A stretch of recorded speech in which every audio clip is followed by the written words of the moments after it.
That was the most bizarre thing that has ever happened to me. Oh my gosh, I was having some problems with my stream deck. I apologize about that, guys.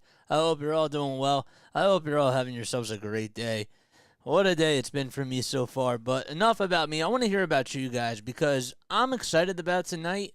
And I think that the one thing that we have to kind of talk about, actually, before we dive into everything, first of all, if you guys haven't subscribed to Snowman's channel, you don't know what you're missing because he has been doing an incredible job with just posting content every single morning, and the amount of interviews that he's able to get, and the athletes that he interviews, he just does like such an incredible job. And you should definitely go check that channel out because he provides so many great pieces of content, and his whole crew and everything is incredible. And yeah, so please, please, please make sure that you go follow his channel. He's in the chat right down there. But yeah, so let me see some comments really quickly. What's up, everybody?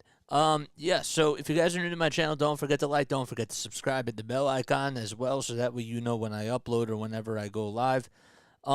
So tonight, right?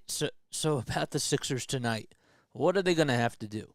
Obviously, Embiid is going to have to do a good job at shooting the basketball. I think that the rust is finally off, and hopefully, offensively speaking, I understand he's going to be a little bit limited because he's wearing the knee brace. But if he could show some resemblance of his old self, attacking the rim, shooting the three, maybe hitting a couple of step backs, that would be really nice. I don't expect him to be going all out and having this dominant performance, but I do expect him to at least do a really good job and hopefully, be able to dominate. It's weird because it says that the game is supposed to start at 7:30, but now I'm like looking, and I guess it'll start at 7:50. Is that what it is? Did they like push the game back for some reason? I don't know if I'm just like tuning into this for like the first time or what, but that's a little bit odd to me because it said it was supposed to start at 7:30. So if that is the case, then we are probably gonna go to a break for a little bit of time. I don't know though. I thought it was supposed to start at 7:30. Did anybody else like get that notification too that they're now starting at 7:50? That's what it says on ESPN, so I can't tell if it's like what is. I think so about the game pushing back like 20 minutes. Was there like a notification about it? I'm trying to see on Twitter. Yeah, that's a little odd to me. I can't understand. I can't understand. They said it was supposed to start at 7:30.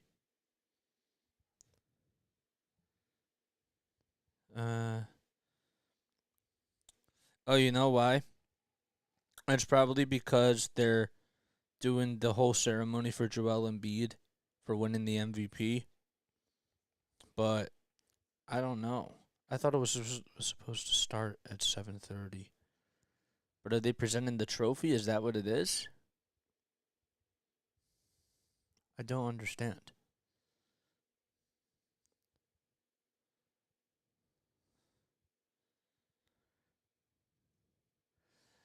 Okay. Well, anyhow, in regards to this game tonight, the Sixers. So going back to the whole thing about Joel Embiid, Embiid has to show some of his old self, and he has to be just dominating down low, grabbing rebounds, making sure that everybody else is getting involved and that everybody's getting their touches, and the ball movement has to be there. I don't want to see as much ISO basketball, and I don't think that we're going to see it as much tonight. But with that being said, he just can't be holding the ball as much. And if he's not making his shots, he has to try to get his teammates involved. And that is going to be a big thing.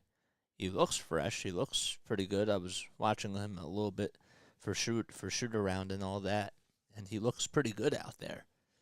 But yes, okay. So now, I lost my train of thought.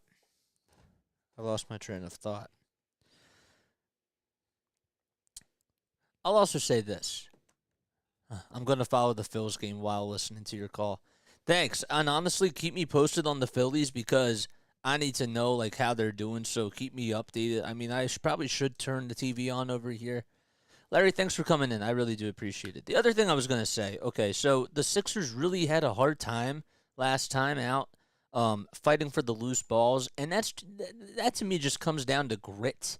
And that just comes down to who wants it more, you know? So if PJ Tucker and Paul Reed and Joel Embiid aren't getting you offensive rebounds, if they're not diving for loose balls, I mean, I don't want Joel Embiid to be diving for loose balls, but I'm saying that if they're not, as a team, if they're not doing those things, that was another reason why Boston won on Wednesday night, and you have to be able to do those little things correctly. Fight for the loose balls. Make sure that the ball movement is crisp, and also set the tempo. Start this off by going out there and dominate. Maybe establish Joel Embiid early on, or have Tobias Harris or somebody get established. You know what I'm saying? So I those are just my thoughts of what they have to do just to start the game off. But the offensive rebounding has to be really good. Everybody has to be in sync. The shots will fall. The shots really weren't falling in the last game that they were playing. But they do have to make sure that they're diving for the loose balls and have that edge to them. They need the dog mentality. They have to have that. They have to have that, seriously. If they want to defend home court, they're going to have to win. Obviously, they're going to have to win both of these games. But the shooting has to be really good, and I want to see. I just want to see some dominant basketball. That's all I want to see. You're inside the NBA pregame show with JJ. Yeah, I don't know. Is this really starting at 7:50 now? I have no idea because it said on ESPN that it is, but that is like so weird, and I did not anticipate that. The other thing, if you just take a look at how both teams did in the very last game, okay? So the Sixers, they shot 39% from the field. And the Celtics, they shot 46% from the field. But the main difference, the main reason why the Sixers didn't win is because they were 6 for 30 from downtown. They were actually 1 for 11 from three-point range by the end of the first half. That's not going to cut it. That's not going to win you a lot of basketball games. And if your opponent is shooting 21 more three-pointers compared to you, well, what do you think's going to happen? They're going to make more threes. So, mathematically speaking, right, 20 made threes compared to 6. Boston had 20. The Sixers had 6. That's 14 more threes.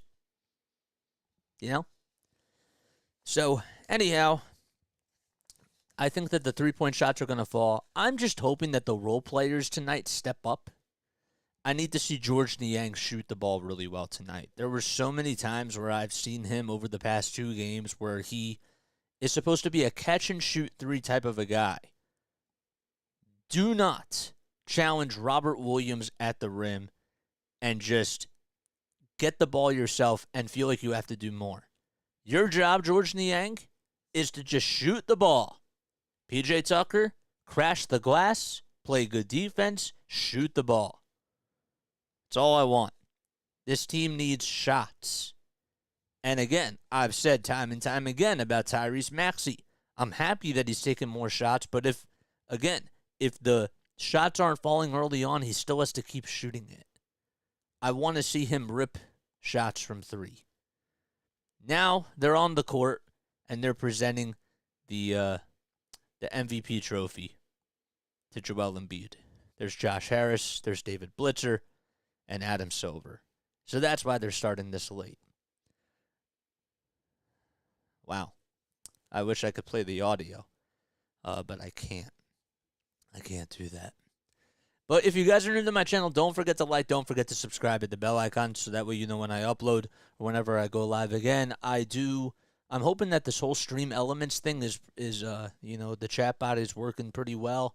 I started playing around with it today.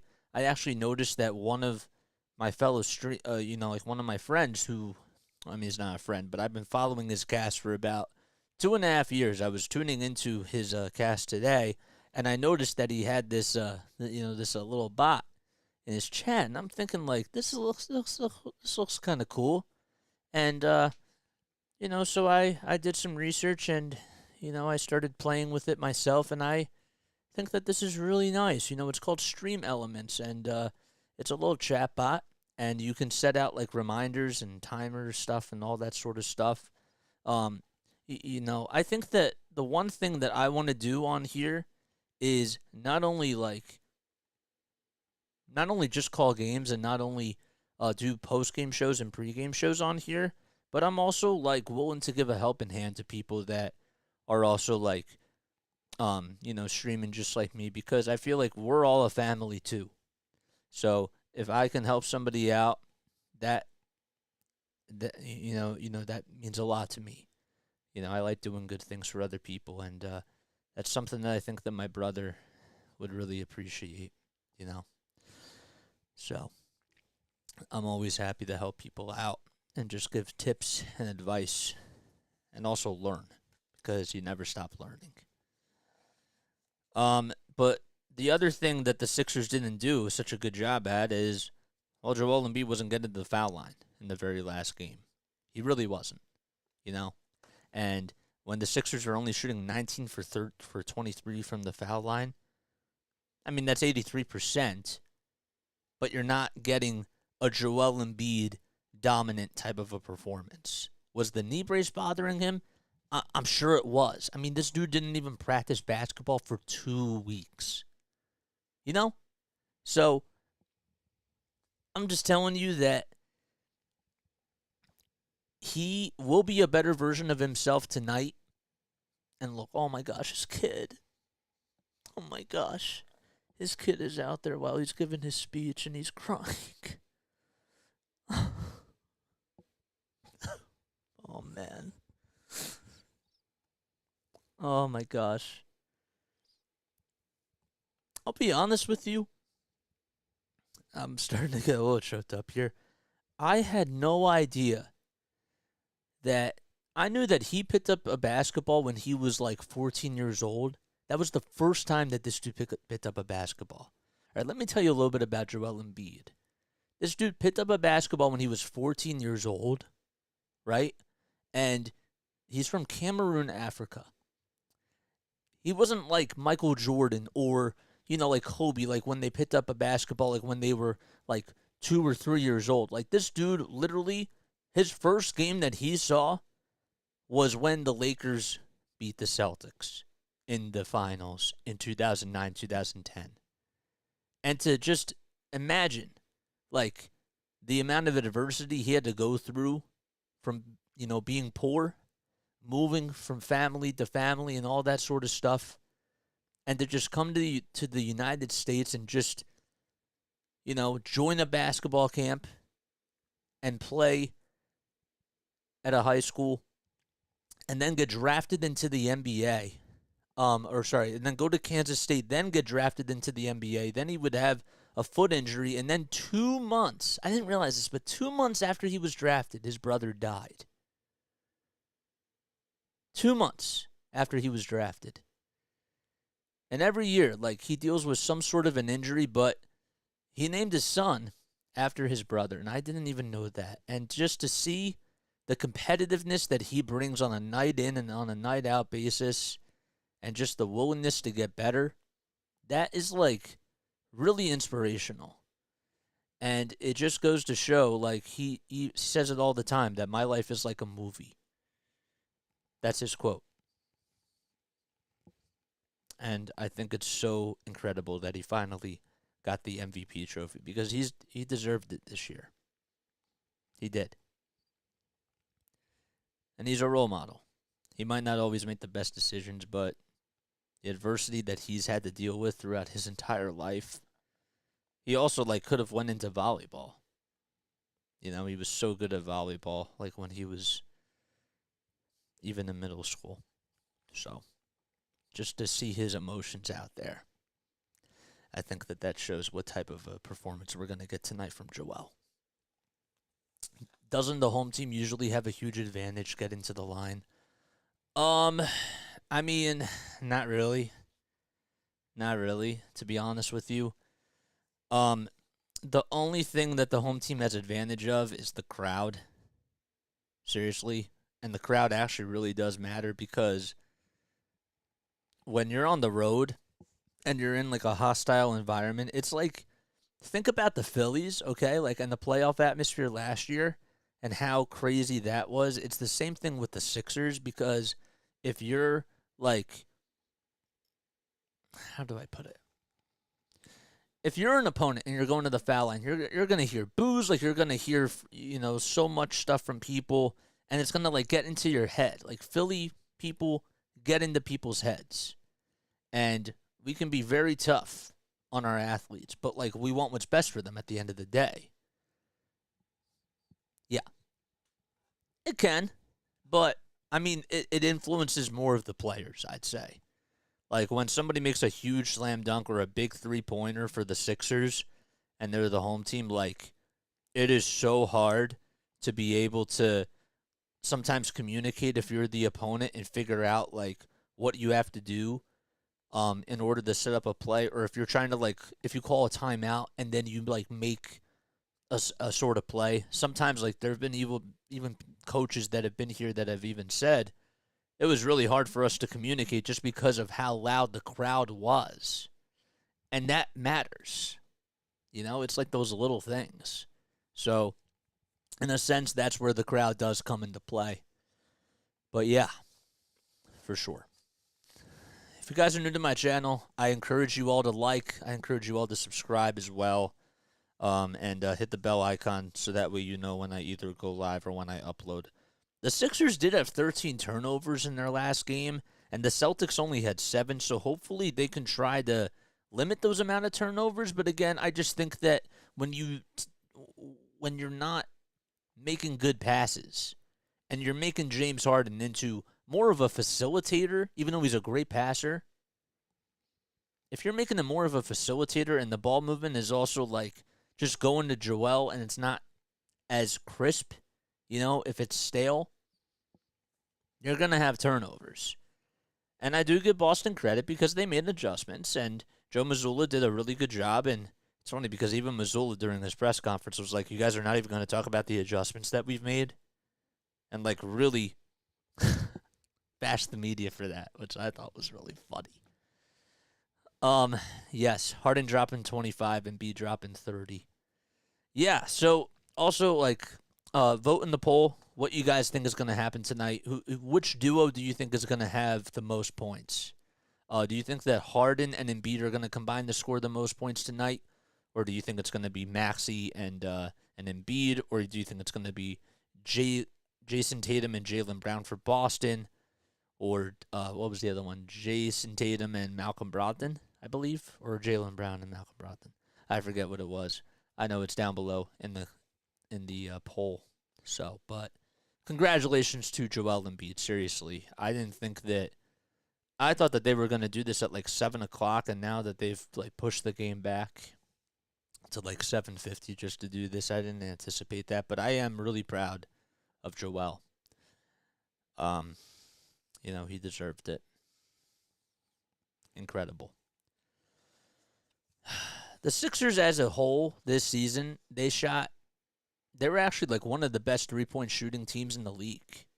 They shot like over 39%, which is really good. So I just don't expect them to shoot 20% from 3 again and only take like 30 attempts. I really do expect that George Niang and DeAnthony Melton and even Tyrese Maxey and James Harden, like they're all going to make their shots, but I want them to take threes. And I want them to just dive for those loose balls. If you're not going for those offensive rebounds, okay, you know what that tells me? That tells me that you're not showing a lot of effort. I want to fight for the rebounds, and I don't care if I get elbowed in the face. You have to show that you want it. It's a sense of urgency. That's all it is.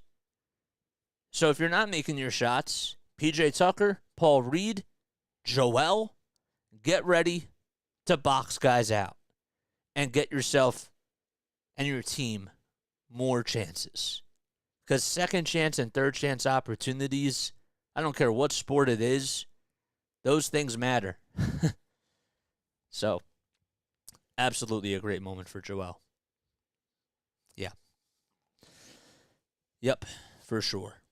Sixers as a whole this season, well, coming into the playoffs, I should say, they're 54-28. They're actually 29-12 at home on the regular season. And the Celtics, well, the season series for them was that they beat the Sixers 3 out of 4 times.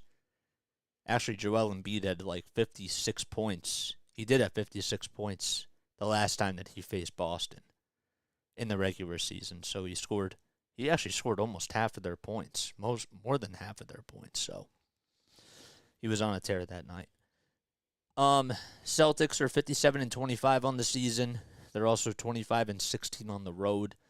And they took the Atlanta Hawks to 6 games. They won in 6 games, obviously. And now the series is tied. You need to take care of your business, and you need to win these 2 games.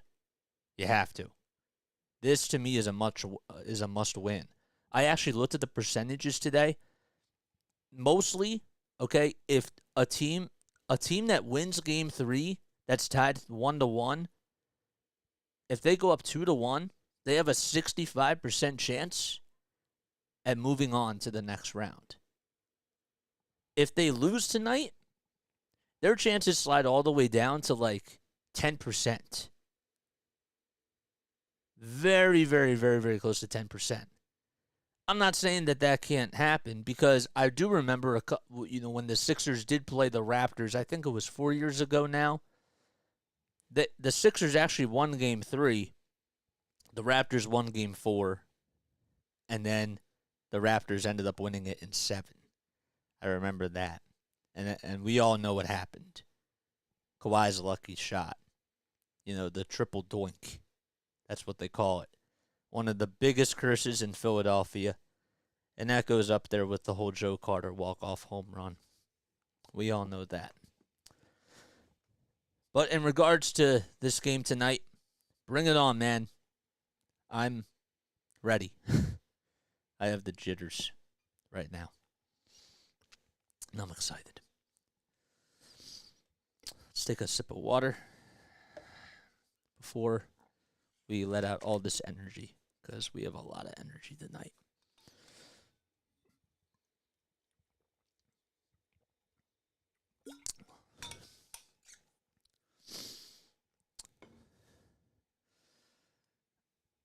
As always, if you guys are new to my channel, don't forget to like, don't forget to subscribe. What do you guys expect out of this game? What do you guys think that the Sixers are going to have to do tonight in order for them to take this game? Because they really do have to win these next 2 games. I want them to defend home court and go back into Boston up 3-1. If they do that, that is goal number 2 to me.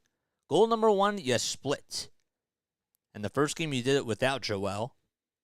But you split the series. Philadelphia not going to win the championship with Doc Rivers. Hey, Albert, I don't know about that. I actually think that Doc has been doing a pretty good job in this playoffs so far. I just know that the Sixers have to have Embiid healthy. Embiid and Harden have to be healthy. They have to be making their shots because, to be honest with you, talent outweighs coaching. That's how it works in the NBA. But I respect your opinion, though. I'm just telling you that talent does outweigh coaching, though, because you can have, like, look at the Boston Celtics. The Celtics, when Doc Rivers was on that team, what did we all say? Oh, he had Paul Pierce, Ray Allen, Kevin Garnett, and Rajon Rondo, like all four, Hall of Famers. He made some coaching mistakes, but the talent was really good.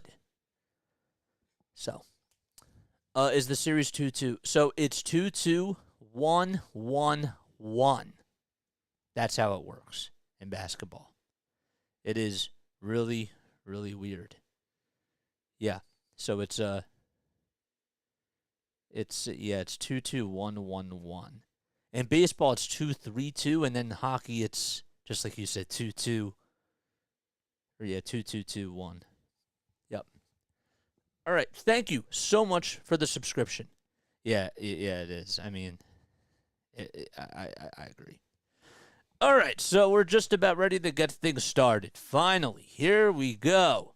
The Celtics are in their green and black uniforms along with their white letters as their starting lineup is out. So it's Marcus Smart, Derek White, Jaylen Brown, Jason Tatum, and Al Horford, who's returning to the Wells Fargo Center tonight, playing against his former team. And then for the Philadelphia 76ers, they're in their blue and red uniforms. They have their white numbers and their white letters. James Harden, Tyrese Maxey, Tobias Harris, PJ Tucker, and your MVP, Joel Hans Embiid. So Embiid and Jason Tatum, there he is. Tatum getting ready to play another playoff series for the Boston Celtics. He went ice cold in the last game. He only had 7 points, but in game 1 he had 39. There's Marcus Smart, one of the best perimeter defensive players in the NBA. Embiid and Horford will be tipping off at center circle. Both teams have the series tied at 1-1. And the Sixers are going to go for the tip-off here. Jason Tatum is right over there. So the tip-off is just underway. And the ball is up by the ref. And Embiid wins the tip-off. So James Harden gets the basketball. As we start things off here, again, it's Harden, Embiid, Maxey, Harris, and Tucker for the Sixers. And for the Celtics, it's Brown, Horford, White, Tatum, and Smart. Embiid with an elbow jumper. That's good in front of Al Horford. And the Sixers start things off by scoring the first points of Game 3 of this best-of-7 series. A nice pass by James Harden. Jaylen Brown working his way at the top of the key, being guarded by Tyrese Maxey. Brown still with his mask on. Tatum with a fadeaway jumper over Harris, and he connects, and the game is tied up at 2 apiece. So we're about 45 seconds underway. Embiid for 3, way too strong from the top of the key, and Horford is there to secure the rebound. Tatum to Smart. Smart, one dribble, and a three-point shot is up from the near wing, and he knocks it down. It's 5-2 Boston.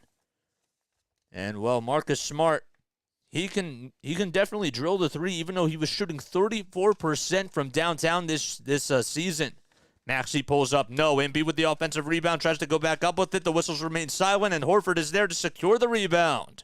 Horford to White. One more to Tatum on the near wing for 3. And he knocks that one down as well.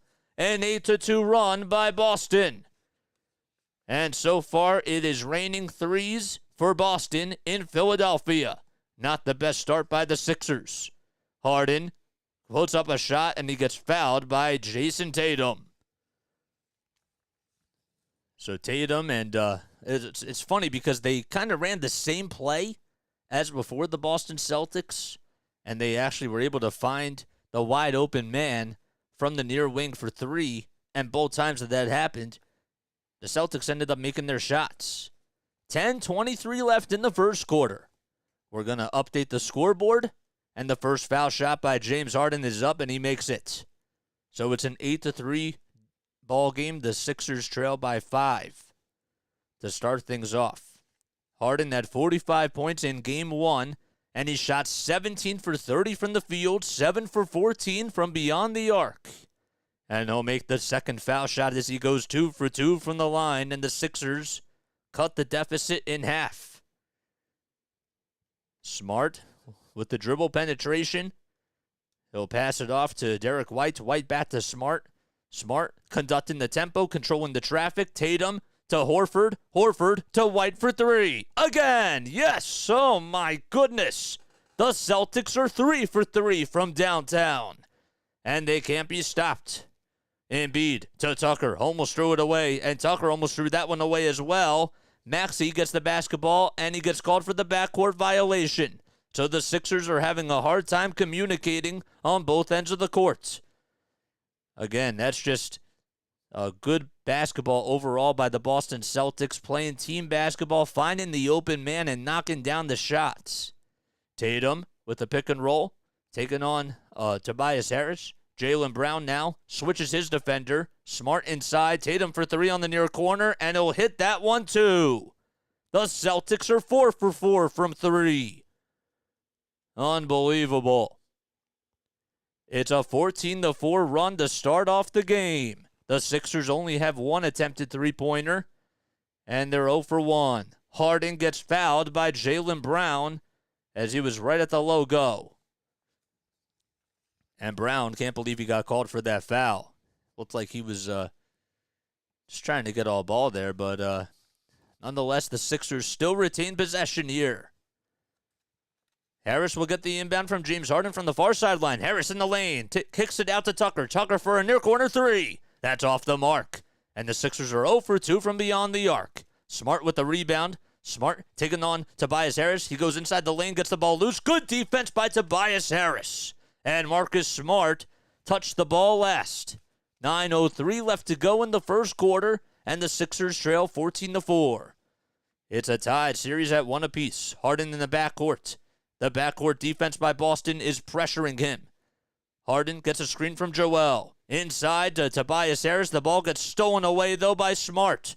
Smart to Brown. Not a good pass by James Harden. And Tobias Harris blocks Jaylen Brown at the rim. Harden on the other end pulls up over Tatum for three. And that's good. Great defense by Tobias Harris, leading into easy offense for the Sixers. 14-7 with 8:28 left to go in the first period. Horford's three-pointer is up. That's short. And Tyrese Maxey grabs his miss. Boy, it would be really nice to see Tyrese Maxey get things going here. He's been very quiet in this series. Harden with a little bit of space, goes up with a shot. He wanted a foul call, though, and he's not going to get it. Tatum on the other end on a nice pass by Brown, and Tatum makes it. As he goes up for a layup with the left hand and finishes on the left side of the baseline. Timeout called by Doc Rivers. It's 16-7 as Boston has a 9-point lead with 8:07 left in the first quarter. Okay. I need to make sure that I reset my things here because I actually kind of feel a little bit claustrophobic. Tell the Sixers the game started. Seriously, like I don't know how they're not making their shots tonight so far, but you can't be falling behind to Boston. And I don't know how Boston's just making all these shots, man. It's like every single time they're shooting the ball, even if the Sixers do now contest it, it's like going in. It's crazy. Don't forget, guys, if you're new to my channel, make sure you like, make sure you subscribe, hit the bell icon, so that way you know when I either A, go live, B, when I upload, C, when I do both, if that's even a thing. And yeah, no, I really appreciate all the love and the support you guys have given me. We just reached 340, man. That's awesome. And I'm so proud of the work that we've been able to put in on a daily basis. And we're only going to keep growing. So, that'll be really nice. Sox have a 2-0 lead, really? God dang it. That sucks. That really sucks. And the Phillies, hopefully when I'm on tomorrow, hopefully they do a good job. In all honesty, like what they should have done is they should have sat Bryce Harper tonight because they knew that the Sixers were going to be home as well at the Wells Fargo Center. And everybody's going to go to the game tomorrow because the Sixers are off tomorrow. And because of that, it would be good for ticket sales if they just introduced him tomorrow because, that's better for a lot of things. So, I don't know, man. What do you guys think down below? How do you guys think this game is going so far? I mean, I'm not really happy, but obviously basketball is a game of runs. That's what I tell everybody, you know? Oh, thank you, Gabe. I appreciate it. Also, make sure that you give Gabe a follow. So, oh, now it's 3-0? Oh, dang it. There's Jason Tatum and his Gatorade commercial. Ugh. Bro, imagine if I had a Gatorade commercial. If I were to do a commercial, what commercial would I do? I feel like I would do the Dr. Rick commercials for Progressive. I just feel like I could see myself like being an assistant for Dr. Rick. You know what I'm saying? Turning into your parents for Progressive. I love those commercials. They're my favorite. Stott and Marsh are sitting. Wow. It's the whole lefty. It's the whole lefty thing that Rob Thompson still does. I'm sorry, I'm just annoyed with him. And I'm also kind of even more annoyed because the Sixers are losing. That's the fan in me. All right, so the Sixers not off to the best start. I'm Jason Joseph. This is Play-by-Play with JJ. So far in Game 2, well, Jason Tatum has 7 points. He has 10 points, and he already surpassed his 7 points that he scored in Game 2. So, Game 3, he has 10 points. Old Spice shirtless on a horse. That's a good one, too. So, Tobias Harris will inbound it for the Sixers, and let's see what Doc Rivers drew up after as this timeout is over. Tyrese Maxey will hand things off to James Harden. So, it's Harden, Harris, Maxey, DeAnthony Melton, who comes in for PJ Tucker, and Joel Embiid. 8 seconds left on the shot clock. Embiid going to the rack. Puts it up with the right hand, and it's good. That is the good play by Doc Rivers that he drew up out of that timeout, and it certainly worked. The Sixers down by 7. Smart, being guarded by Embiid, pulls up for a foul line jumper, and that clanks off the back of the rim. Harris, inside. Gets the ball loose, and, well, they're going to say that Tobias Harris committed an offensive foul as Marcus Smart's feet were setting. To be honest with you, I don't know if they really were, but regardless, it's a turnover by the Sixers. I don't know about that, refs. But regardless, Jaylen Brown in the lane, gets the ball blocked by Harris, and Harris gets called for a foul again.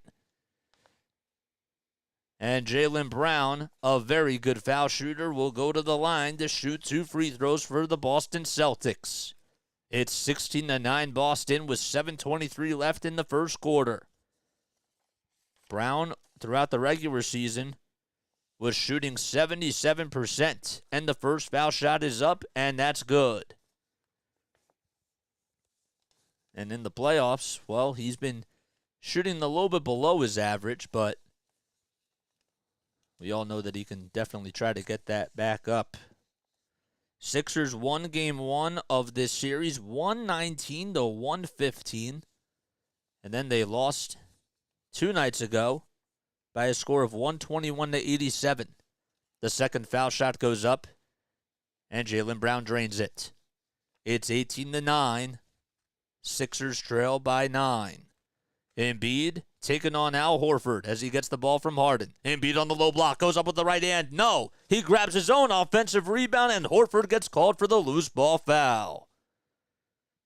Oh, they're going to say it's a shooting foul on Al Horford because as soon as Embiid went up for the rebound, he was again fouled in the act of shooting.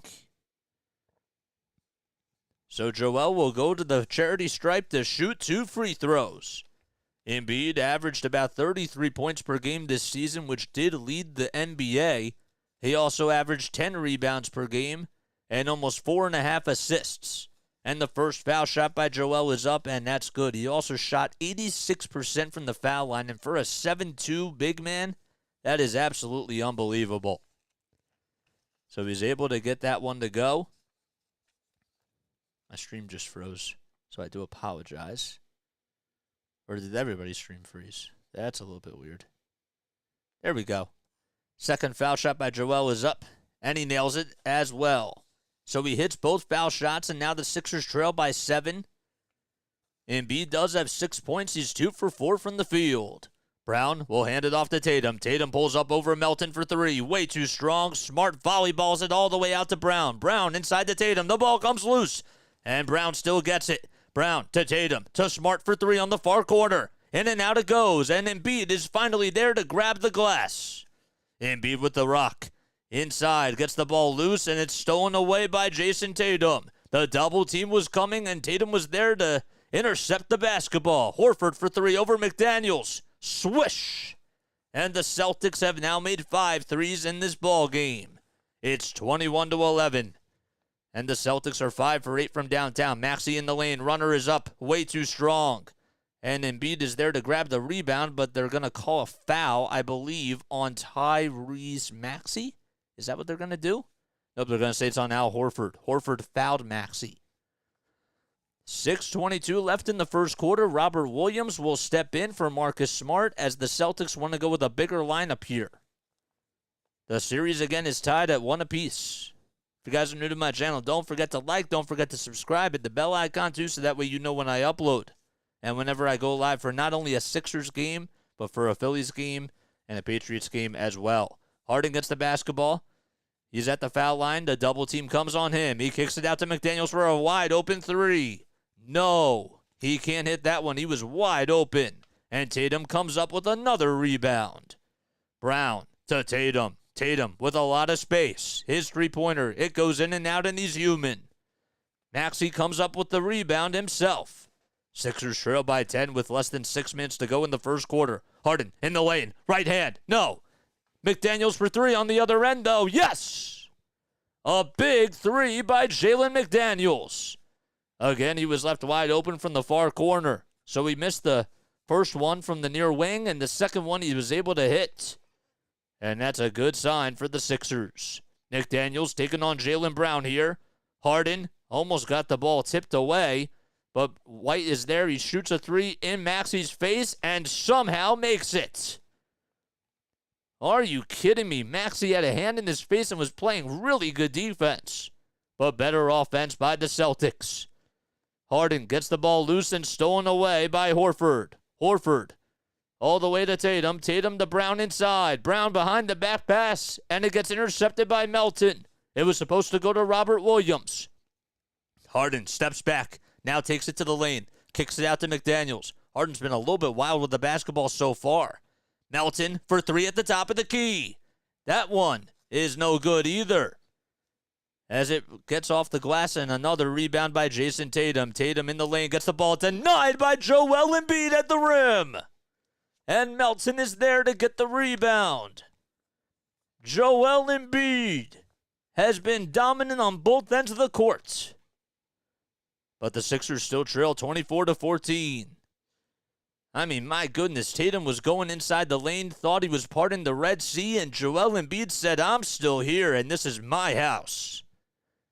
Embiid with 6 points, 2 rebounds, and so far 2 blocks, and we're only in the first quarter.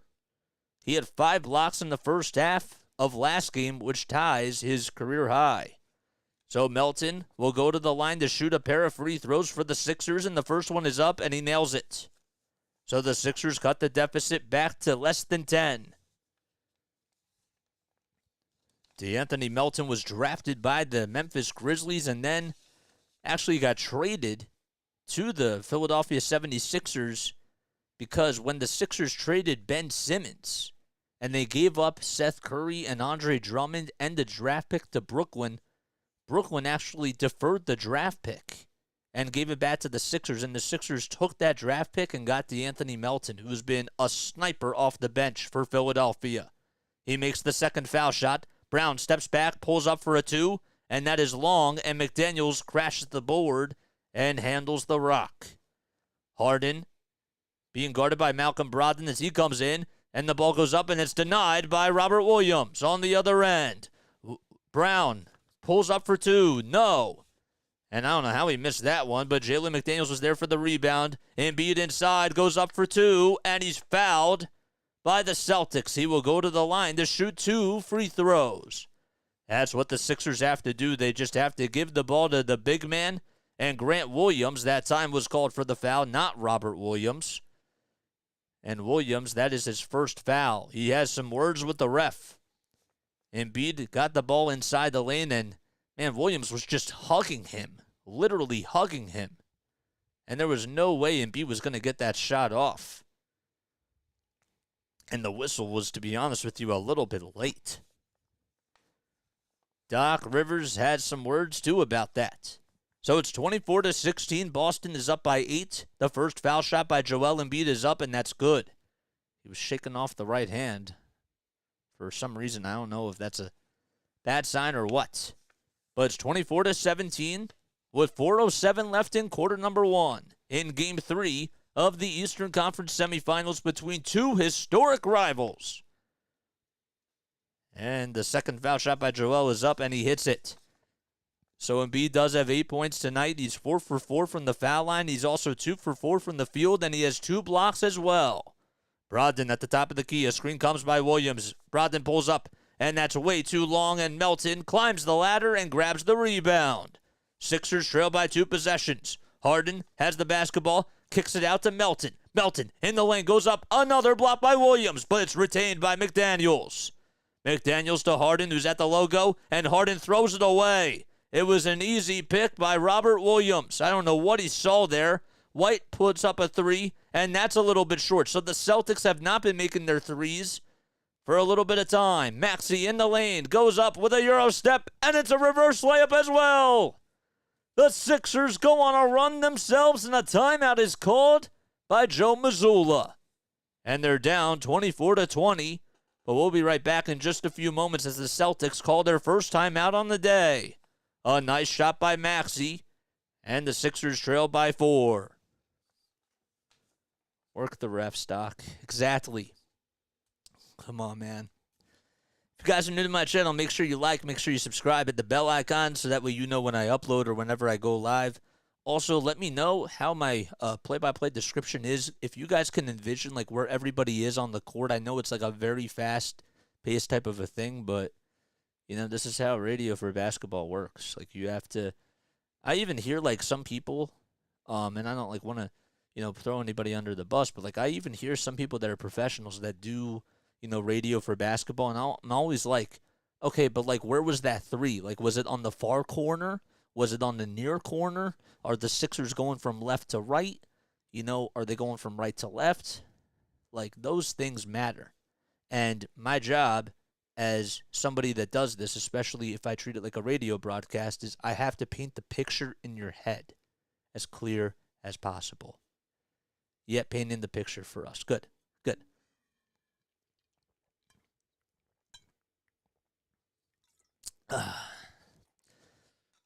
Oh, boy. Ugh.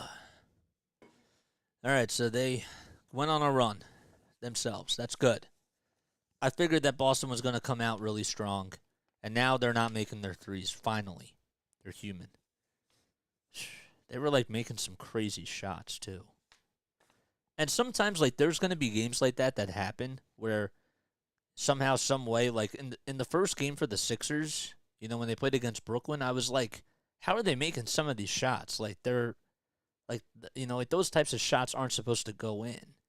But sometimes it's just your day, and when you're making an extraordinary amount of threes, that's why basketball is a 7-game series, because you could literally crush somebody by 40 points, but, like, at the end of the day, like, if you're still a top team in whatever conference you're in, it doesn't matter. I remember that the Golden State Warriors, like, lost by 38 in a game, like, last year or something to Boston, and then Golden State, like, won, like, the next 2 games. It's just how playoff basketball works. 3-0. Ugh, come on, man. Come on. Can we, like, wake up the bats or something? Seriously? If you guys are new to my channel, don't forget to like. Don't forget to subscribe. Oh, my mom wished me luck tonight. I love you, Mom. You're the best. Love you, Mom. Shout out to Mama Joseph. All my friends at the game. I think a lot of people are at the game tonight that I know, but the tickets to it are just so expensive. And to be honest with you, I would much rather be on here calling this for you guys and, like, you know, chilling with you all, because I think I'd have more fun that way, regardless. So it's an honor to be here. and to be able to do this. How many people do we have on here streaming? I'm curious. We got 6. All right, cool. Nice stuff. Good stuff, man. So we got started a little bit late because Joel Embiid won the Michael Jordan MVP award. So they got started at 7:50. All right, so the Celtics, they called their timeout. 3:12 left in the first quarter. White goes up with a shot, and Maxey is there for the rebound. Good defense by Tyrese Maxey to contest Derek White, and he ends up coming away with the rebound. Maxey thought about pulling up for 3. He was left wide open, and he probably should have taken it. Now he's being guarded by Tatum. 10 seconds left on the shot clock. Maxey throws it all the way to Melton. Melton from wing to wing for 3. Another big shot by Philadelphia. And the Sixers now trail by 1 as they're on a 9-0 run. Over the last 2.5 minutes, George Niang gets called for a foul. He made a little bit of contact with Jason Tatum as he was in the backcourt. And Tatum was fouled by George Niang, who reached right in. DeAnthony Melton making his shots right now, and that's good for Philadelphia. So they trail by 1. Smart with the basketball.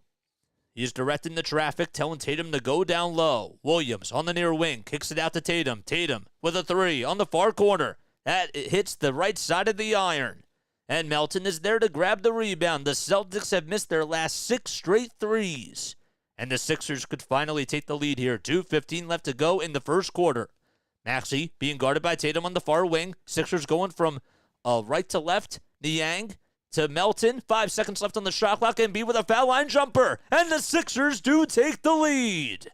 An 11-0 run by Philadelphia with 2:02 left to go in the first quarter. A good shot by Joel Embiid. It was contested, and, well, we have a delay of game here, I believe. I don't know who was called on, but they had to reset the game clock. But the Sixers have their first lead of the game as they're up 25-24. Basketball is all about a game of runs, and the Sixers are on a run themselves. Embiid has 10 points. Brogdon gets the basketball as he gets the inbound. Tatum with a no-look pass to Smart on the far corner. Smart takes it into the lane. A nice drop-off pass to Williams, and Williams will throw it down for a two-handed jam. Robert Williams, that is. The 6'9" big man himself was able to throw it down with authority, and the Celtics retake the lead 26-25. Maxey with the basketball as he gets past half court. 90 seconds left to go in the first quarter. 10 seconds left on the shot clock. Maxey to Embiid inside the three-point arc, and Embiid gets called for a charge. He elbowed Marcus Smart in the face, and Smart, I think he just flopped right there, but let's see. Oh, man, he got hit right in the mouth, but he certainly looked like he over-exaggerated the call. But it was the right play, and the Sixers get called for another turnover as Doc Rivers, again, not happy with the refs, but the Celtics have the ball back. Brogdon's runner, that's up, and that's gold. He's able to get it to go, and the Celtics are now up by 3 with 1:10 left to go in the first. So James Harden is on the bench for the Sixers as he is taking a little bit of rest here. Maxey to Embiid. Embiid draws the double team against Grant Williams and Robert Williams. 5 seconds left on the shot clock. Embiid goes up with a 2-foot shot, and he's fouled again by Grant Williams. There were about 4.5 seconds left on the shot clock. And with 56.4 seconds left in the first quarter, Embiid will go back to the charity stripe for 2 foul shots. I mean, there was a nice play by Tyrese Maxey to just find Joel Embiid down low. And when Embiid's going to work, that's what he does. Embiid, I don't think he is wearing the knee brace tonight, but the first foul shot by Joel is up, and he nails it. Sixers trail by 2.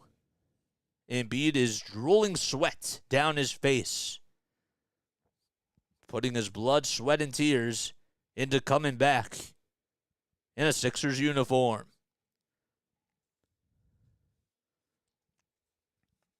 A second foul shot is up, and he nails that one at 2. Sixers down by 1 with 53 seconds left to go in the first quarter. The Sixers have made all 10 of their foul shots, and the Celtics have only put up 2. Tatum with the ball at the top of the key. He's standing at the logo, being guarded by Niang. Tatum finds Malcolm Brogdon, and they're going to say a foul is called on George Niang. Oh, my goodness. He tried to reach in for Jason Tatum, and to be honest with you, he got all ball. There was no contact by George Niang. That was just all ball. Oh, my goodness. But they're going to signal a jump ball here. A jump ball, really? And Boston wins the jump ball. It was Tatum going up against George Niang. Brogdon at the top of the key. 4.5 seconds left on the shot clock. Brogdon spins, puts up a 2. No. And Melton denies him as he gets the rebound. The Sixers have the ball. There's about 6 seconds separating the shot clock from the game clock. Maxey off to the races. Inside, goes up for 2. He's fouled. He'll go to the line to shoot 2 free throws and try to give the Sixers the lead again. And now Marcus Smart got elbowed in the stomach. Maybe even in the wickets. 19.5 seconds as the shot clock is unplugged. And Maxey will head on over to the foul line to try to make his first 2 free throws of the game. He was going on the left side of the lane, and Maxey ended up accidentally kicking him right in the wickets.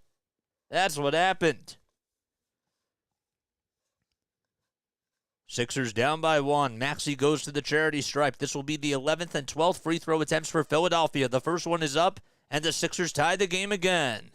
Paul Reed and Daniel House Jr. will come in for the Sixers as George Niang and Joel Embiid will take a seat for Philadelphia. And Embiid is going back into the locker room. Oh, my goodness. Hopefully he's okay and that he's just getting checked out here. I don't know what this means, but Maxey's second foul shot is up, and that's good as well. So the Sixers do lead by 1. Maxey has 4 points. He's 1 for 3 from the field. He also has 4 rebounds. Embiid did just go back to the locker room for Philadelphia. Jaylen Brown on the near wing, taking on D'Anthony Melton, and a loose ball foul is called on Jalen McDaniels for the Sixers. He made some contact with Marcus Smart, and McDaniels certainly deserved to get called for that foul because he ended up pushing him a little bit. So Tatum will inbound it from the far sideline.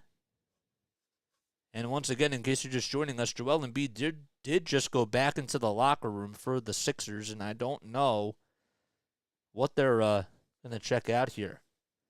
P.J. Tucker was supposed to come in for Jalen McDaniels, and Jalen McDaniels was like, am I out? He's like, yeah, big fella.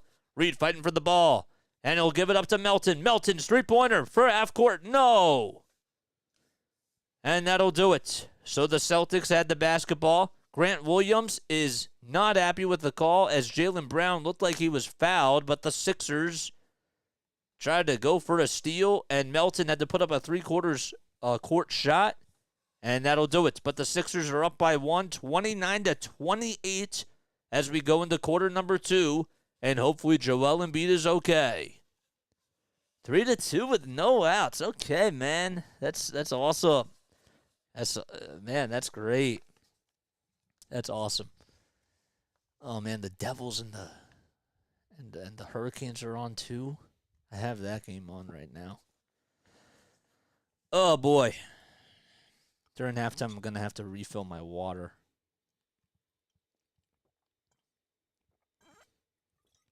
If you guys are new to my channel, don't forget to like, don't forget to subscribe, hit the bell icon so that way you know when I upload or whenever I go live. I really appreciate you guys for being on here. Let's go, JT. So what's it now, 4-2? Is it 4-2 Philly? Let's go, baby. We got 7 people on here watching. Sweet. All right, man. So let's try to get this going. Let's see if Joel's okay, because he did just go back to the locker room, so I don't know if he's all right or not. And that kind of leaves me a little bit concerned.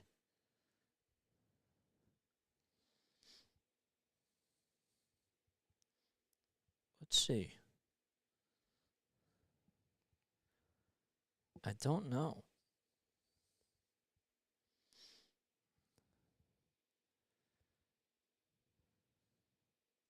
I'm on Twitter.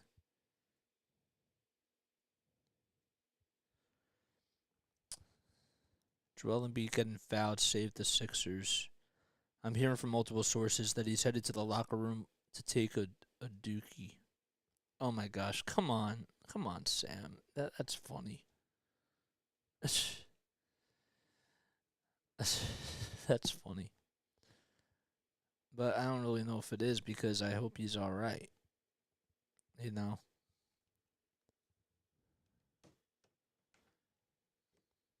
All right. Oh, boy.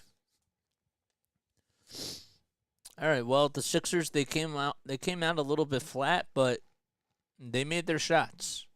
And they went on a big run themselves, and, it's now break even for the most part. But hopefully Embiid's all right.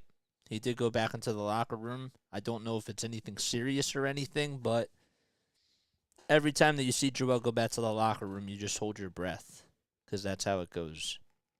So you need him to be fully healthy, because his health takes this team as far as they do. Phillies are rallying, hope Embiid is all right. Yeah, man. I hope so, too. We go into quarter number 2. It's 29-28. Philadelphia leads by 1. I'm Jason Joseph. This is Play-by-Play with JJ. As always, don't forget to like. Don't forget to subscribe to my channel. Hit the bell icon so that way you know when I upload and whenever I go live as well. So Tatum is going to go to the foul line to shoot a free throw as a technical foul was called. I believe it's on Doc Rivers. And now that'll tie the game up at 29 apiece.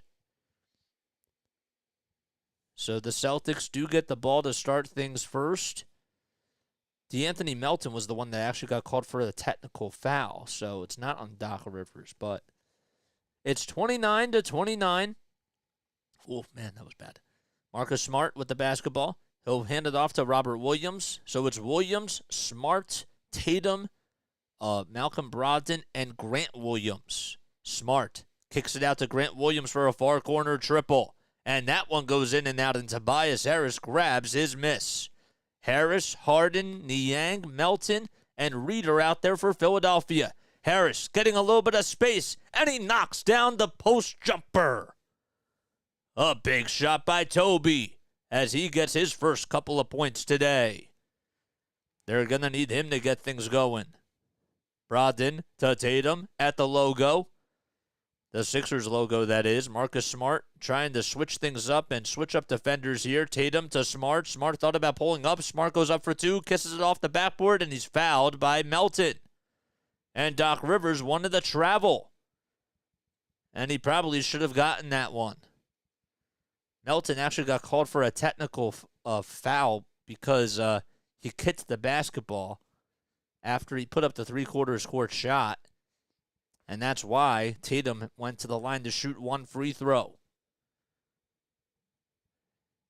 So Smart goes to the line to shoot 2 this time, and the first one is up, and that's good. Marcus Smart with the second foul shot as well. That one goes up and in 2. Smart shot 76% from the foul line throughout the regular season, and we have a tie ball game. Harden will hand it off to Melton. Melton to Niang. Niang inside to Harris, who's being guarded by Williams. Harris takes it to the rack, goes up for 2. It's blocked by Robert Williams at the rim. A good piece of defense by Boston. Brogdon gets the ball pickpocketed by Melton. Melton saves it, and Tobias Harris comes up with a steal. Harris will hand it off to Reed. Great defense by DeAnthony Melton. Melton's runner. It's up. No. Harris with a follow. Yes. A big Follow-up shot by Tobias Harris as he tried to tip it in, and it went in. Williams trying to answer back. No, that was Grant Williams and Robert Williams. Man, this is a broadcaster's worst nightmare here. As Robert Williams was trying to put up Grant Williams' missed shot, and that one didn't go in. The ball went out of bounds, and it was last touched by Philadelphia. Brogdon with a bounce pass inside to Smart. Smart with a Euro step and goes up for two. It's good. Oh, my goodness. 33-33. He had a little bit of daylight as he took it right to the rim, and he finished with the underhanded scoop. It's 33-33. Smart at 7 points. Harden, his triple. That's up, and he's fouled. He'll go to the line to shoot not one, not two, but 3 free throws. He was on the near wing, and Marcus Smart did not close out correctly, made some contact with his right hand as he was in the shooting motion. And Harden will go to the line to shoot 3 free throws. Harden, a pretty good foul shooter overall throughout his career. The first one is up, and he nails that one. And the Sixers do retake the lead 34-33 as we are about 2 minutes underway here in quarter number 2. I got to update the scoreboard. I apologize about that, guys. Second foul shot. He'll hit that one as well, and the Sixers go back up by 2. So he will head on over to the line to shoot one more foul shot. Still no sign of Joel Embiid. The third foul shot is up, and that's good by James Harden. I haven't seen if he has returned from the locker room yet. It's 36-33. Philadelphia leads by a triple. Brogdon. He'll hand it off to Williams. That's Grant Williams. Grant Williams to Robert Williams. The pass gets denied by Tobias Harris, and Harris gets called for a foul. How in the world is that a foul by Tobias Harris? He was just trying to go for the basketball, and Robert Williams was trying to go for an alley-oop dunk, and Harris has every right to complain about that. There was no push whatsoever. Harris, in 7 minutes, has committed 3 fouls, though he does have to be very careful. Smart's three-pointer is in and out. The Celtics have not made a 3 in quite some time. And Paul Reed gets a defensive rebound for Philadelphia. Harden, three-pointer at the top of the key. It's airballed. And Williams, Grant Williams, that is there to inbound it. It didn't even hit the rim. Tatum parts the Red Sea, goes up with the left hand. And that's good. And the Celtics are now trailing again by 1. Harris catches, shoots. No. Melton trying to get the rebound. That's stolen away by Brogdon. And the Celtics have a very fast pace going here. Smart to Brogdon's 3. No. Robert Williams trying to crash the glass. Harris fights for the rebound, then he gets it. Good job by Paul Reed as well. Smart gets the steal. Smart to Grant Williams. His triple. That's off the mark. Robert Williams with another offensive rebound for Boston. Smart's three-pointer. Yes. And that's what happens when Boston is able to get offensive rebounds.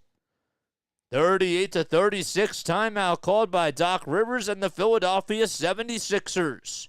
As Smart nailed that three-pointer and had a bullseye in Tobias Harris's face. Oh, boy. When I watch basketball, it looks like everyone's traveling. Yeah, so it's weird because sometimes you don't know like what a travel is, and it's like hard to define it because you have people that do Euro steps and all different types of things, and it's like, you know, like what's really the fine line of taking 3 steps? It's hard. And sometimes they don't even call it. So, you know, there has to be like a definitive definition, and I don't feel like that there really is. If you guys are new to my channel, don't forget to like, don't forget to subscribe, hit the bell icon so that way you know when I upload or whenever I go live. I still haven't seen any report about Joel Embiid, and I'm a little bit concerned as a fan. Oh, boy. Sixers have to take care of the basketball. Yep, they do. They have to take care of the basketball. They have to get offensive rebounds. They have to also get defensive rebounds. I'm sorry. But when Paul Reed made that nice play to try to box out Marcus Smart, Harris was there. Harris should have just taken that basketball up. There was no need to pass it to Melton. And there was a good job by Marcus Smart to just make that backdoor snipe, if you will.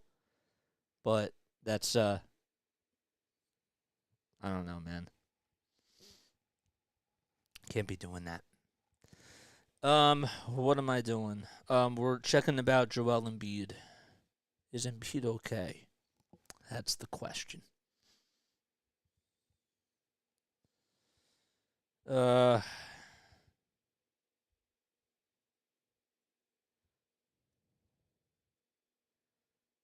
What a game. Where have the refs been with Joel Embiid tonight? I don't know, man.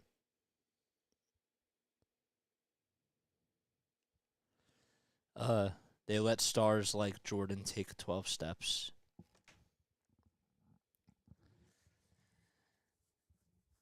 It's weird because I never saw Jordan play. I wasn't alive. I mean, I was alive, but I was really, really young. When he retired, I was like 4 years old. But from the footage that I've seen, sometimes like I think to myself, how did they get away with certain things? Like the physicality of the game is different, and it's just not. I don't know. Like the rules change and players have changed. Joel Embiid is honestly like one of the best big men I've ever seen in my entire life.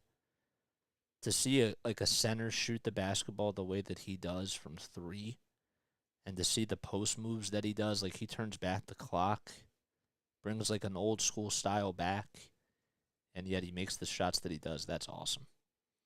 But going back to my whole point, sometimes like you wonder about those things. All right, so the Sixers have the ball. Again, it's Harden, Niang, Reed, Melton, and Maxey out there for the Sixers. Harden, step back jumper over Brown. No. Reed with the offensive rebound, though. Good job by B-Ball Paul. Niang to Harden. Harden had a wide open space and now takes a two in front of Robert Williams, and that one won't go. Man, they just got to take threes. That's really all it comes down to. Harden had a wide open spot to shoot a three. And the Celtics have the ball as Harden is guarding Jaylen Brown. The ball comes loose, but Boston still has it. Grant Williams on the near corner to White as the shot clock's winding down. A three-pointer is up, and Maxey gets called for a shooting foul. And Derek White will go to the foul line to shoot 3 free throws. Let's see, Maxey on the closeout here. Yup. I think that was the right call. 7:48 left to go in the first half. And the Sixers are down by 2, but Derek White, another really good foul shooter for Boston, will go to the foul line to shoot 3 free throws. Sixers and Celtics playing in Game 3 of the Eastern Conference Semifinals at the Wells Fargo Center. I'm Jason Joseph. This is Play-by-Play with JJ. Don't forget to like, don't forget to subscribe, hit the bell icon as well so that way you know when I upload. 39-36 as White makes the first foul shot. The second one is up, and that one's good as well. So the Sixers are down by 2 possessions. And still no sign of Joel Embiid.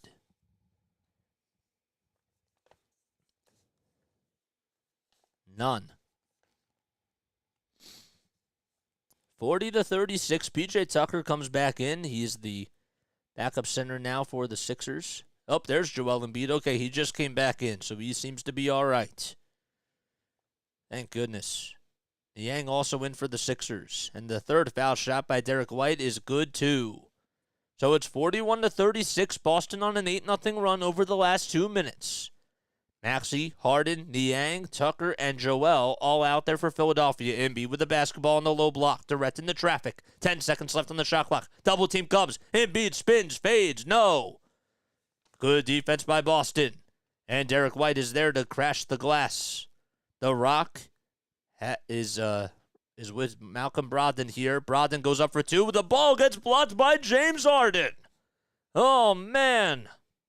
Brogdon thought he had a wide open lane, and the Sixers were not able to, or played really good defense. Here's Niang's three, and that's good.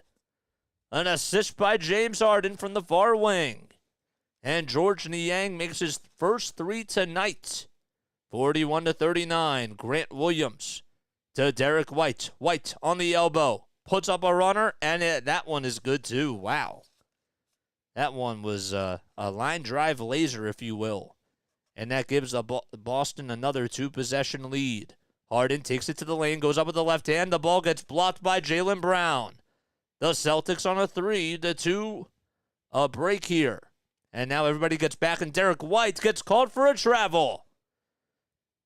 It looked like his feet were set, but the ref says that he ended up moving his pivot foot. And the Sixers will get the ball back. 6.5 minutes left to go in the second quarter. Jaylen Brown playing solid defense on James Harden.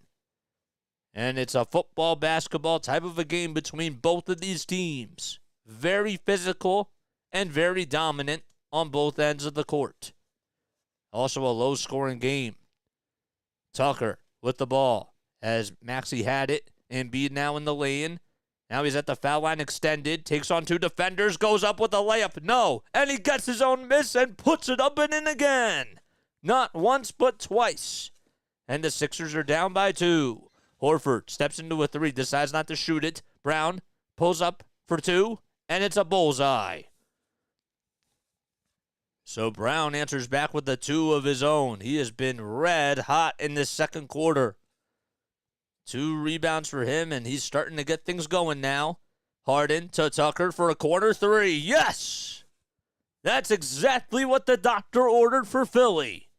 45-44, and the Sixers are down by 1 again. 5.5 minutes left to go in the first half. Tatum to Horford. Horford thought about pulling up from the far corner. Horford taking on Joel Embiid. Horford, step back jumper over Joel, and somehow he got it. Oh, man, 2 6'11" guys going at it. Even though Embiid is 7'2". Tyrese Maxey on the near elbow. He dribbles it all the way out. Excuse me. Oh, man, I just burped on the air. Maxey goes up with the runner. It gets blocked by Jason Tatum. Derek White inside the lane. Kicks it out to Smart. Smart for 3. In and out. And the Sixers trying to fight for the rebound. Derek White is there for it. Smart's three-pointer again. That time it goes in and out. It went about halfway down, and Embiid was there for the rebound. Embiid to Maxey. Maxey pulls up for 3. No. And Jaylen Brown comes up with his miss. Boy, the Sixers certainly could have used that. Brown tries to go up with a layup over George Niang, and that one is good by Jaylen Brown. Man, the physicality between both of these teams is just unbelievable. Brown trying to get past P.J. Tucker as he elbowed him right into the stomach, and then George Niang tried to stay on him, and Brown was able to get it up and in with the right hand. It's 49-44, Sixers down by 5 with 4:07 left. Niang to Tucker. Tucker to Maxey, who lets it fly. No, Tucker with the offensive rebound, though. And it's a good job by the Sixers. Niang's 3 at the top of the key. That one is short. A little bit of a doink. And Boston calls timeout as Derek White is there for the rebound. 3:54 left to go in the first half. And Joe Mazzulla wants to talk things over with his ball club. Whew. Man, I need to take a break at halftime. I really do. I don't know why, but man, my voice is whew.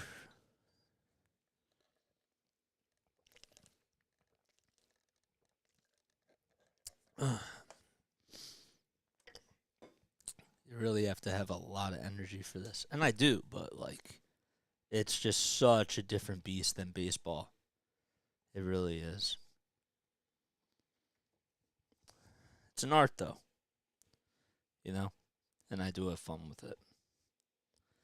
Don't forget, if you guys are new to my channel, don't forget to like, don't forget to subscribe, hit the bell icon too, so that way you know when I upload or whenever I go live. I really appreciate you guys for being on here. We got 7 likes, 7 people in this chat. Also, make sure that you're also, letting more people know about this channel and about who I am. My name is Jason Joseph, and what I do, well, we call 76ers basketball, we call Phillies baseball, we call Patriots football, and Flyers hockey. We also do podcasts for that too. Just not during this time of year. I am actually going to be getting on a couple of guests for Flyers hockey during the summer when things are dying down. So I'm kind of excited about that, and I don't want to spoil too much because it's in the works. So I don't want to spoil too much. But you will hear from a couple of people that cover the Flyers. That'll be great. I'm excited. Yes. Man, I definitely have to take a break after this.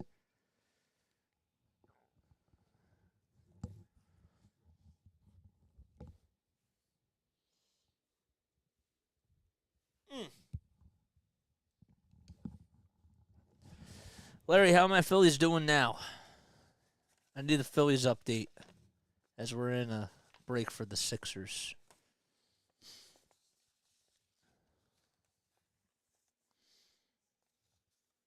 Mm.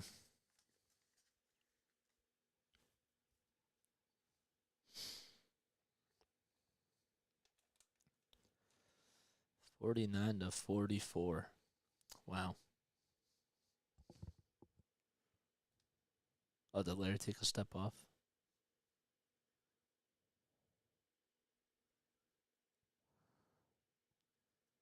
Oh, it's still tied? Thanks, Apple Attack. I appreciate it, man. Wow. 3-3. Damn.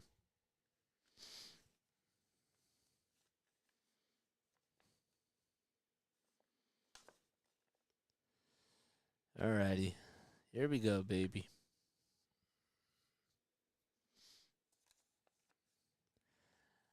Alright, so the Sixers have the ball back. Or sorry, the Celtics actually have the basketball now.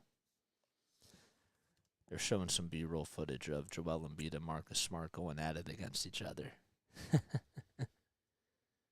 Probably last inning for Wheeler. That's what you think? Okay. All right, Jaylen Brown has the basketball as the Celtics get to advance the ball. It's 3:43 left to go in the first half. Brown, step, turnaround jumper, and a foul. My goodness, he kissed that one off the window, and I don't even know if he called glass. But a heroic shot by Jaylen Brown as he gets fouled by James Harden in the act of shooting. And Jaylen Brown has been going off in this second quarter. Man, the Phantom of the Opera with his mask on to try to protect his face. The foul shot is up, and he nails it, and it's back to an 8-point lead for Boston. They're on a run themselves.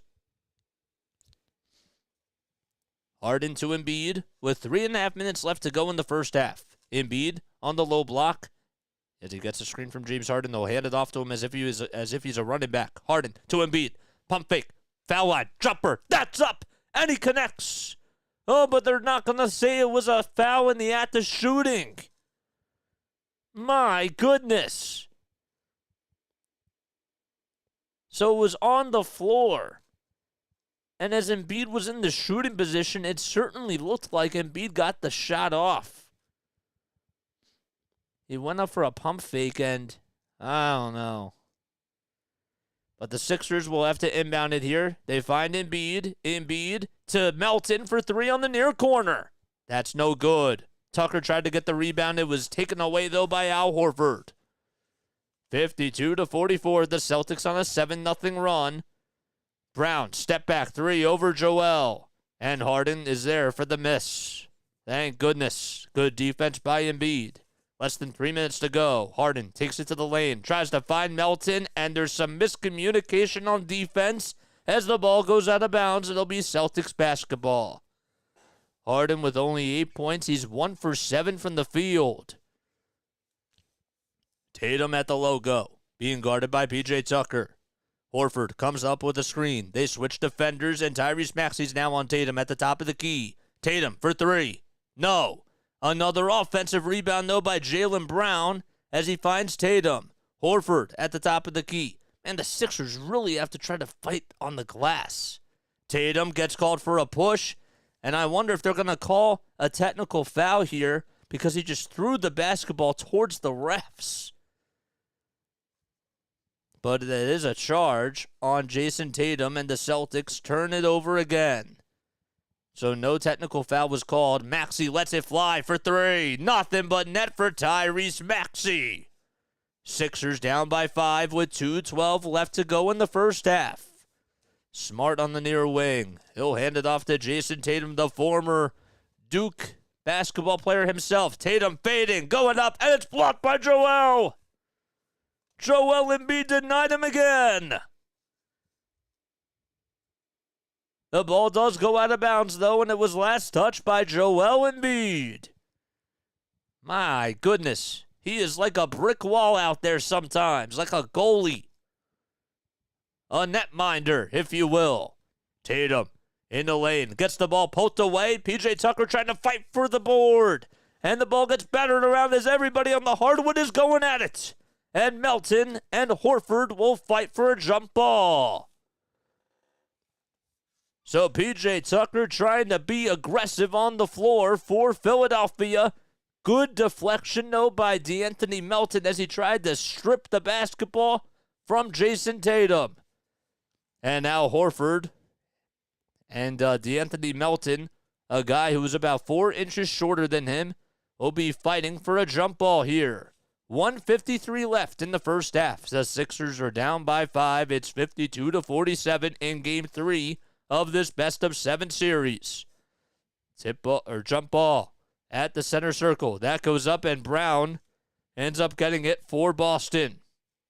So the Celtics, not surprising, they do win the tip-off. 15 seconds left on the shot clock. Brown at the logo has to try to get things going. A screen comes by Al Horford. Horford to Tatum for three, and that's no good. So Jason Tatum has been struggling from three-point range all night long.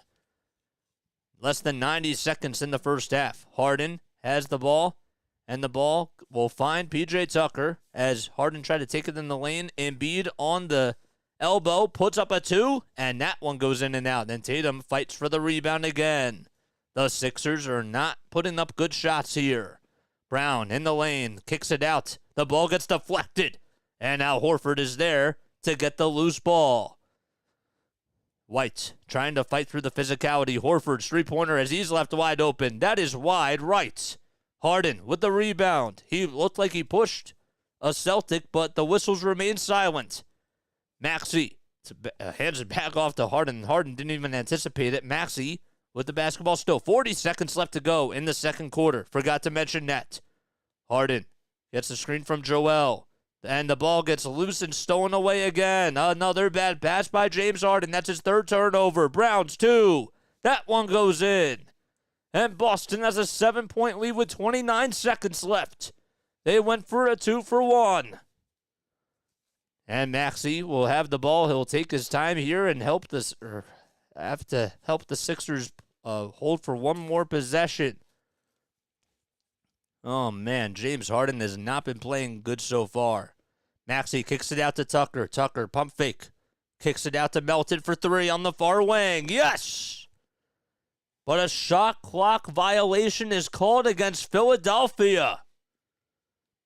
The shot clock was winding down, and with 5.2 seconds left, they will not count the 3. Let's see here. Nope, I think he just got it off. Horford's three-pointer for Boston. That's good. And with 0.3 seconds left, that'll do it. So the Celtics lead by 10 as they go into halftime. And I wonder if they're going to review the 3 to see if that counted by Philadelphia. But the Sixers do trail by 10 as they go into halftime. And we'll be right back in just a little bit. We're going to take a 10-minute break, but I hope you're all doing well. We still got a whole another half of basketball, as anything can happen. All right, I'll be right back in just a few moments. Don't forget to like, don't forget to subscribe. I need to go get some water really quickly. Stay tuned.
Yo, yo, yo, what's up? What's up, Rising Rhino? Thanks for coming on here, man. I really appreciate it. If you guys haven't done so already, make sure that you go subscribe to Rising Rhino's cast. He does an awesome job with XFL and even just with NFL content. He's been really killing it out there. Always shows me love and support, and I seriously do appreciate it. Yeah. So, well, the Sixers. The good news is that they actually did count the 3-pointer that was taken by D'Anthony Melton. They actually like showed it, and there were about .2 seconds left on the shot clock. So when he did make that three, it did count. So the Sixers don't trail by 10, they trail by 7, and every point matters. So they're down 57-50 as they go into the second half here, and well, hopefully the Sixers can try to do a much better job fighting for the loose balls, because that has been one of the main problems that they've had tonight. And to be honest with you, they're still not shooting really well from the field. They're 7 for 16 from 3, which isn't so bad. But the Celtics have just continued to put up more shots. They're 8 for 24 from beyond the arc. And well, the fight for the rebounds has it's actually like gone into the Sixers' favor, but it's just with the 50-50 balls that just hasn't been going the Sixers' way. And that's why that they're trailing. And they're not doing as good of a job. The Celtics have more assists. They're moving the ball a little bit better. And the Sixers, not so much. They only have 9 assists in this game so far. So, but they got to step up here in the second half. Again, it's only a 7-point lead by Boston. Anything can happen, but come out and set the tone. That's what it comes down to. Just make sure that you're securing the basketball and that you're doing a good job. That's all I got to say. So, yeah, man, I appreciate it, man. You do such a great job at that. You really do. Please go subscribe to Rising Rhino. Please do that. He needs to score if they're gonna win. James Harden, yeah, I mean, the team is just not being aggressive. So I've seen so many times tonight where the Sixers have passed up wide open threes, and it's a little bit more to my liking, and that has been a problem tonight. He needs to score if they're gonna go. Yeah, I agree. I certainly agree with you, Mike. They have to do a better job at scoring the basketball, and James Harden has to step up. And Tyrese Maxey. Okay, so let's actually get into the individual stats right now when we take a look at the box scores here. So we got Tyrese Maxey, who only has 7 points tonight. Only 7 field goal attempts in that first half. Not good enough. Embiid was 4 for 9 from the field. He was 6 for 6 from the foul line. Harden was going to the line, which was a good thing, but Harden is not shooting that well from the field whatsoever. He's 1 for 7 from the field. Tobias Harris only 2 for 4. Got to be better.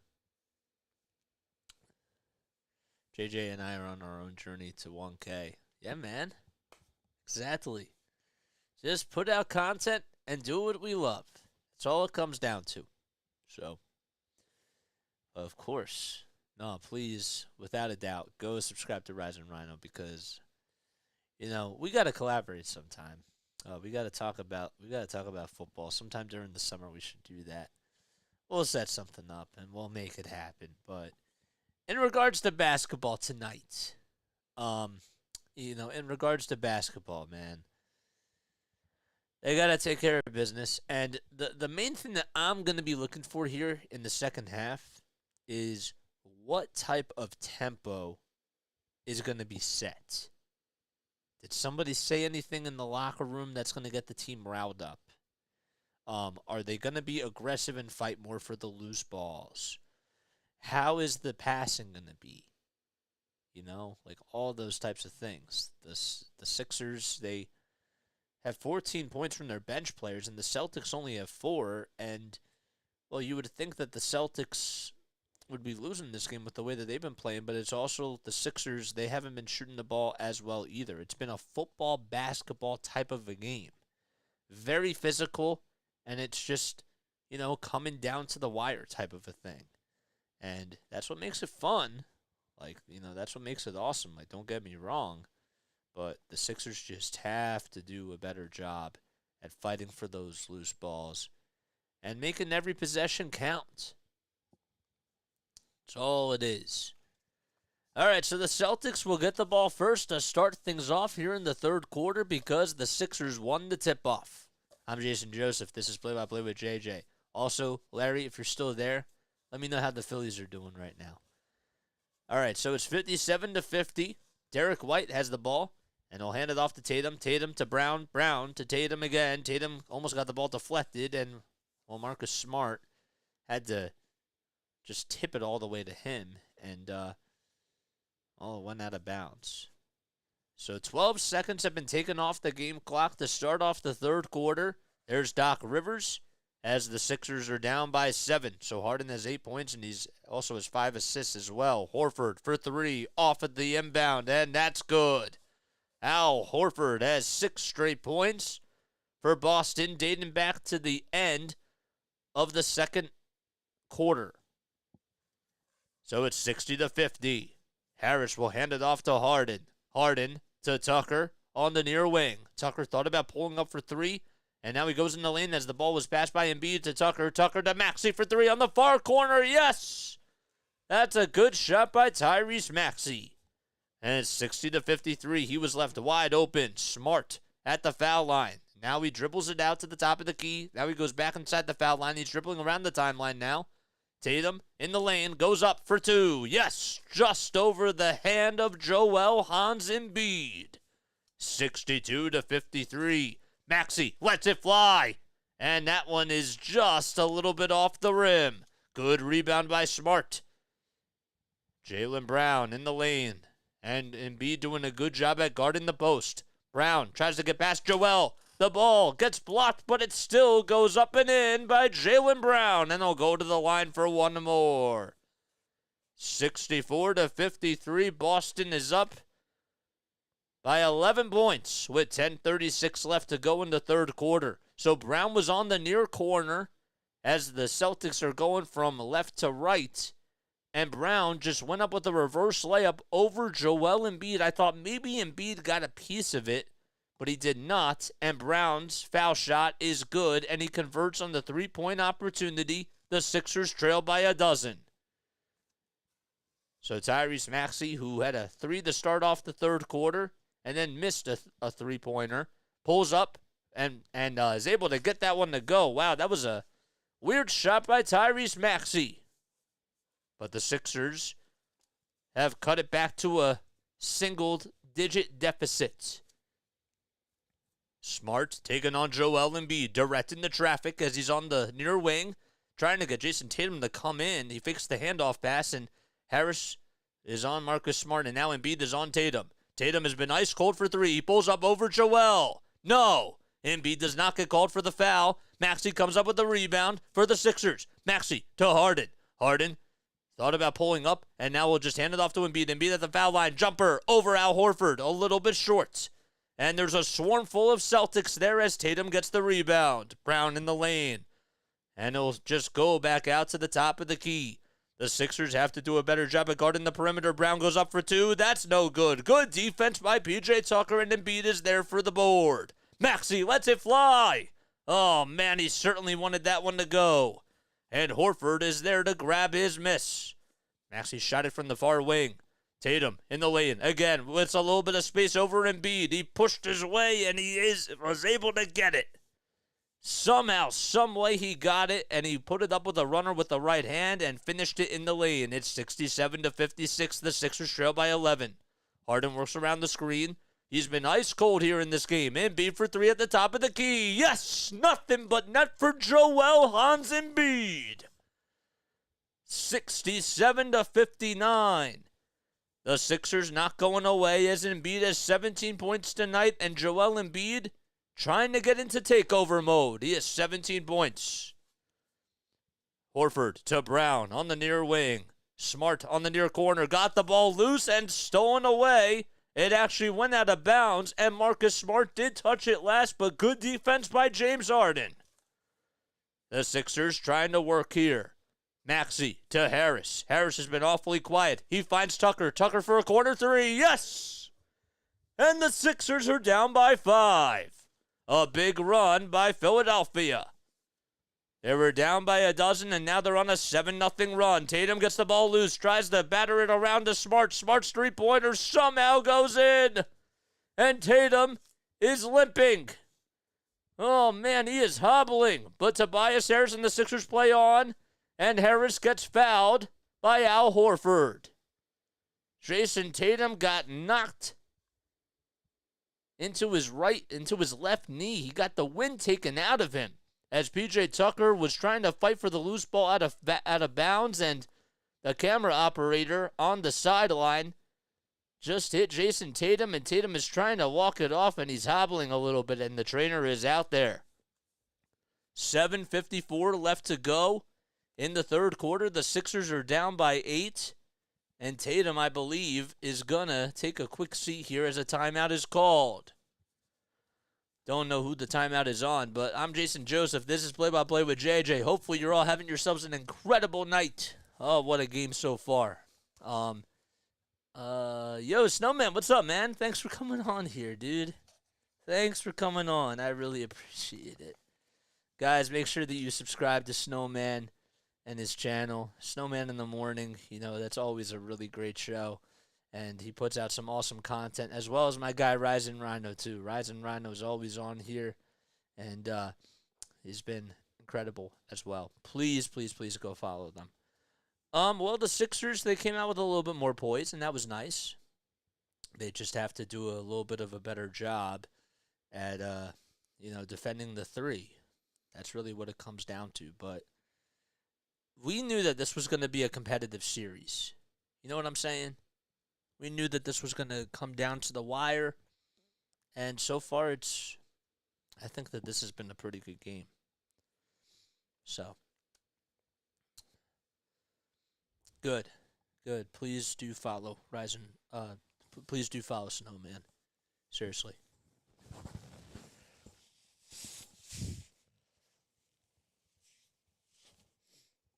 Oh my goodness. My nose is bothering me now. I don't know why.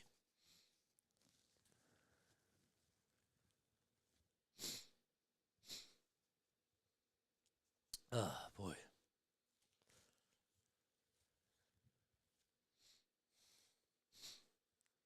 Larry, any updates on the Phillies game, or Apple? Any updates?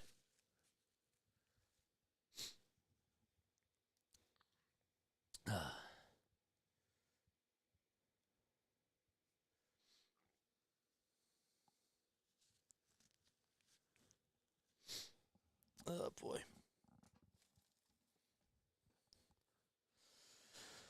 Oh, boy. Let's update this. It's still 5-3. Gotcha, Snowman. I'm numbered 625. Yes, you are, man. Sox are up. Phillies are up. All right. 70-62 with 7:54 left to go in quarter number 3, and Tatum is getting his left knee checked out, so the coach's challenge is upheld. So the Celtics challenge the play on Tobias Harris, or what was it, on Joel Embiid? What were they saying? The ball was was it a foul on I don't know what it was, but Tobias Harris is going to go to the line to shoot 2 free throws. That's what I do know. So, Horford gets called for the foul. The Celtics do lose their challenge. The Sixers still have a challenge, so it's good that they're saving that. But the Celtics, they've lost it. Sixers down by 8 points. It's 70-62 with 7:54 left to go in the third quarter. Tobias Harris will go to the foul line for the Sixers. He's been a very good foul shooter this season, and the first one is up, and he can't get that one to go as it goes in and out. Tobias Harris has been in the NBA for quite some time. He's 30 years old now.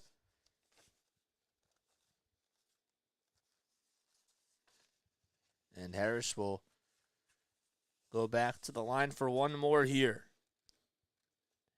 Harris has been shooting 88% from the foul line. The second one is up, and he nails that one. So that's good, and the Sixers trail by 7.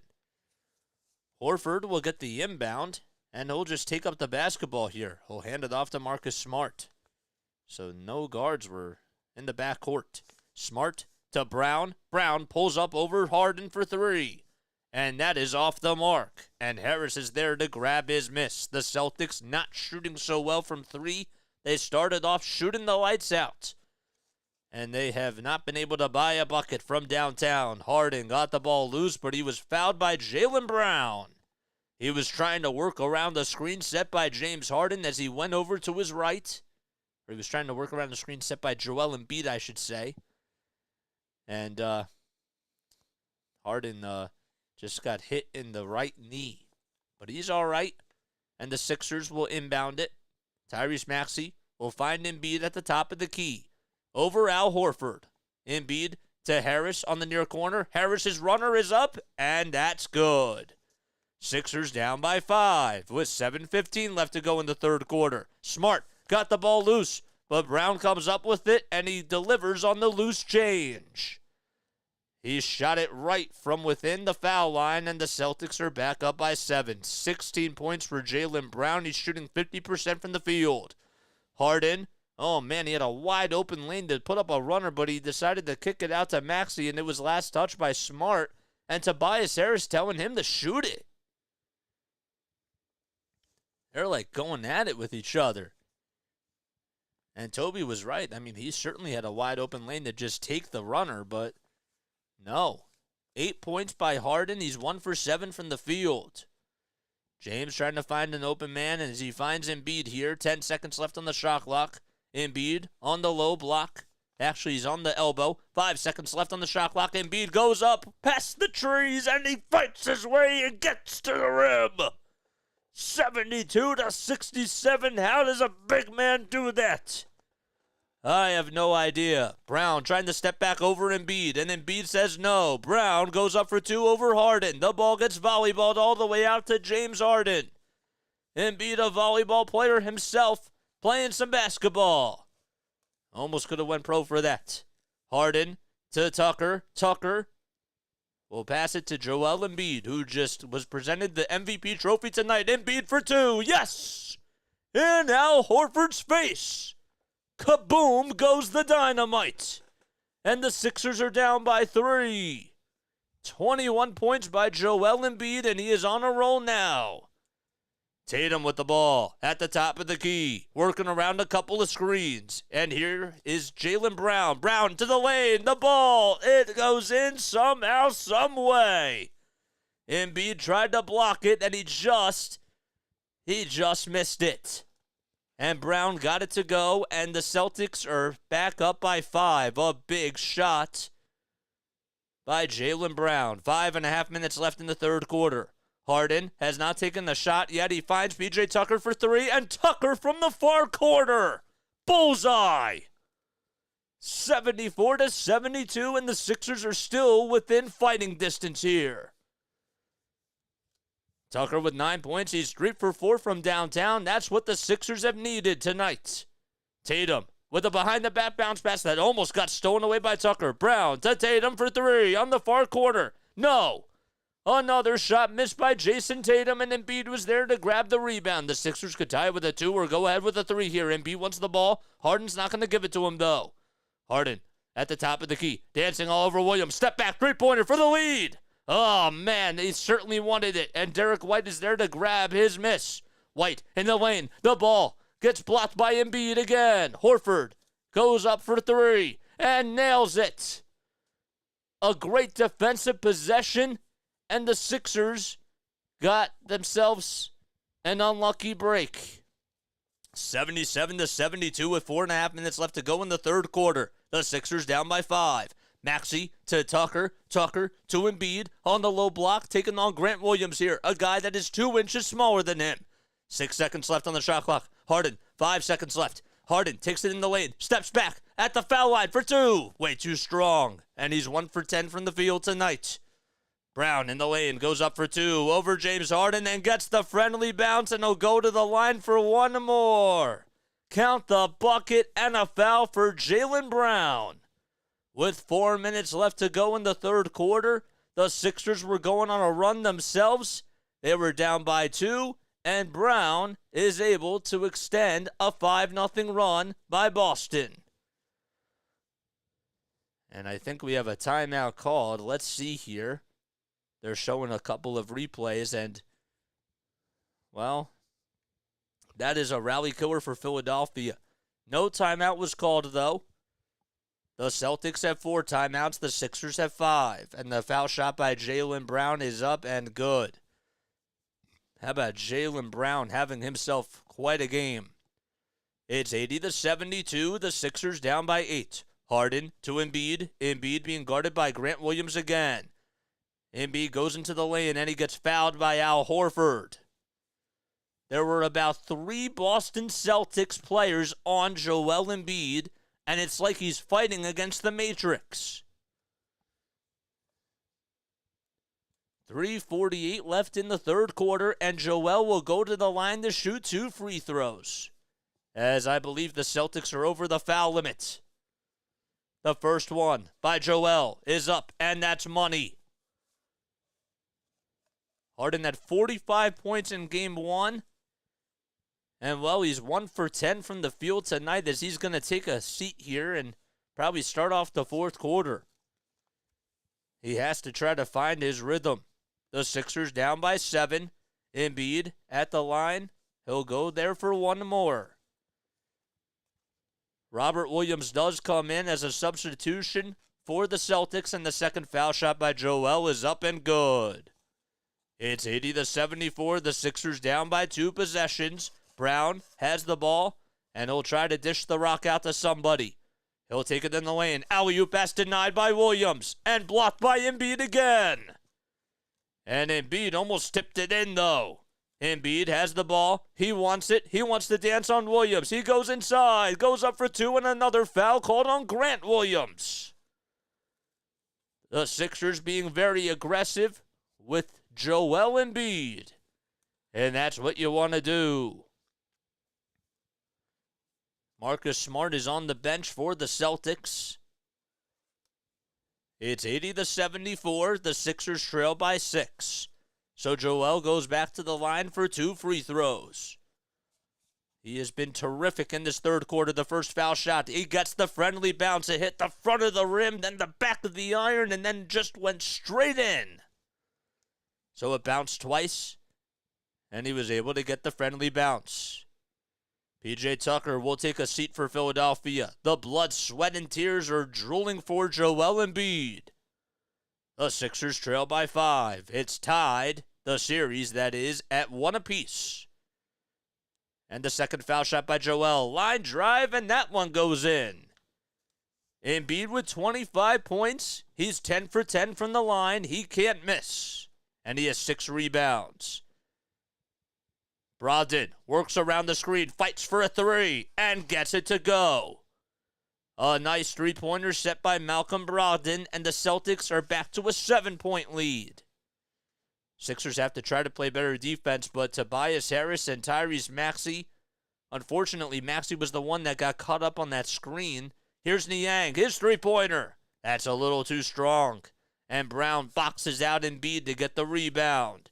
2:45 left to go in the third quarter. White inside the lane, taking on Maxey. The ball gets deflected and stolen away by DeAnthony Melton. A big block as he came out of nowhere. Maxey off to the races, kisses it off the window, no. And it's 5-on-4 basketball as Maxey is down on the other end. Brown at the top of the key, but Maxey does get back up. He hustles and gets back on his defender. Brogdon for 2. No. Embiid is there to grab his miss, as there were about 4 Sixers and Celtics players there. Melton 3 off the pass by Embiid. And that is missed again by DeAnthony Melton.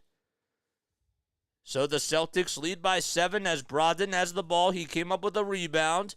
Brogdon in the lane. Nice pass to Robert Williams, and Williams gets fouled by Joel with 1:58 left to go in quarter number 3.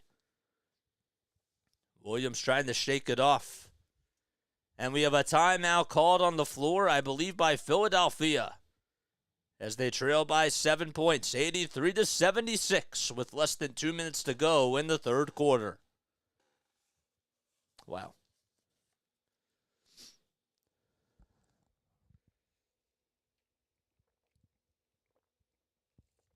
Every single time we try to cut it to 2, and then Boston just goes on a run. That's what happens. But it's not over. Still got a full quarter left. I think we can pull this one out. If we just keep it close until the fourth quarter, we can find ways. That's like what the Sixers do. So that's how my mindset is right now. Doc Rivers' mindset is always just keep it close. And if we're in striking distance, as long as we're in striking distance, then we just go for it in the fourth quarter. And the Sixers' defense has been the best in the NBA in the fourth quarter. So, with that in mind, I like the Sixers' chances here. I do. Plus, we have the home crowd. They're waiting to erupt. I can see it. If you guys are new to my channel, don't forget to like, don't forget to subscribe, and the bell icon too, so that way you know when I upload or whenever I go live. I give you this content for free. Best thing you can do is support the channel. Go Celtics. Hey, we welcome all types of fans here. Celtics, Sixers, as long as you keep it appropriate and we don't go off the charts, that's fine. I'm not saying that you will, but I'm saying that for anybody. Boy. How many people we have on here? We got 9 people. 9 loyal people.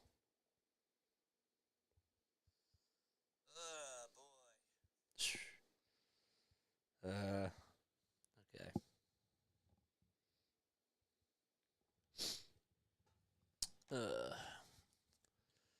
So who called the timeout? Let's see. Thank you so much, whoever just subscribed to my channel. I really do appreciate it. Chrissy, I appreciate it. If that was you, I'll shout you out. Even if it wasn't you, I really do appreciate it. Thank you so much. We're really trying to grow this community. And if you enjoy my Sixers play-by-play calls, even if it's from a Celtics perspective, I really try to not be too harsh or anything. I try to really make it both sides, if you will. Even though I'm a home buddy and I still root for the Sixers and I try to show a little bit of bias, but I don't not give Boston stats or anything like that, Yep, 9 for now, lol. Let's make it to 10. That'd be nice. All right, Embiid is on the bench now. So he's played in 30 minutes tonight. He has 25 points. He's 7 for 13 from the field, and he has 7 boards as well for Philadelphia, as they trail by 7 with 1:58 left to go in quarter number 3. Harden, though, is on the bench, but I guess that the timeout's not over, because if you're Doc Rivers, in what world would you be sitting Joel Embiid and James Harden at the same time? Harden has combined to score 20 points in games 2 and 3 alone. He had 45 in game 1. And he's 3 for 23 from the field in his last 2 games. All right, so Embiid is back out there. Okay. First foul shot by Robert Williams is up, and he nails it and is able to get that one to go. Williams at the foul line. And the second one is up, and he hits that one too. So it's 85-76. The Sixers down by 9. Here's Tyrese Maxey. It's been pretty cold for the game so far. He'll find the Yang on the near wing.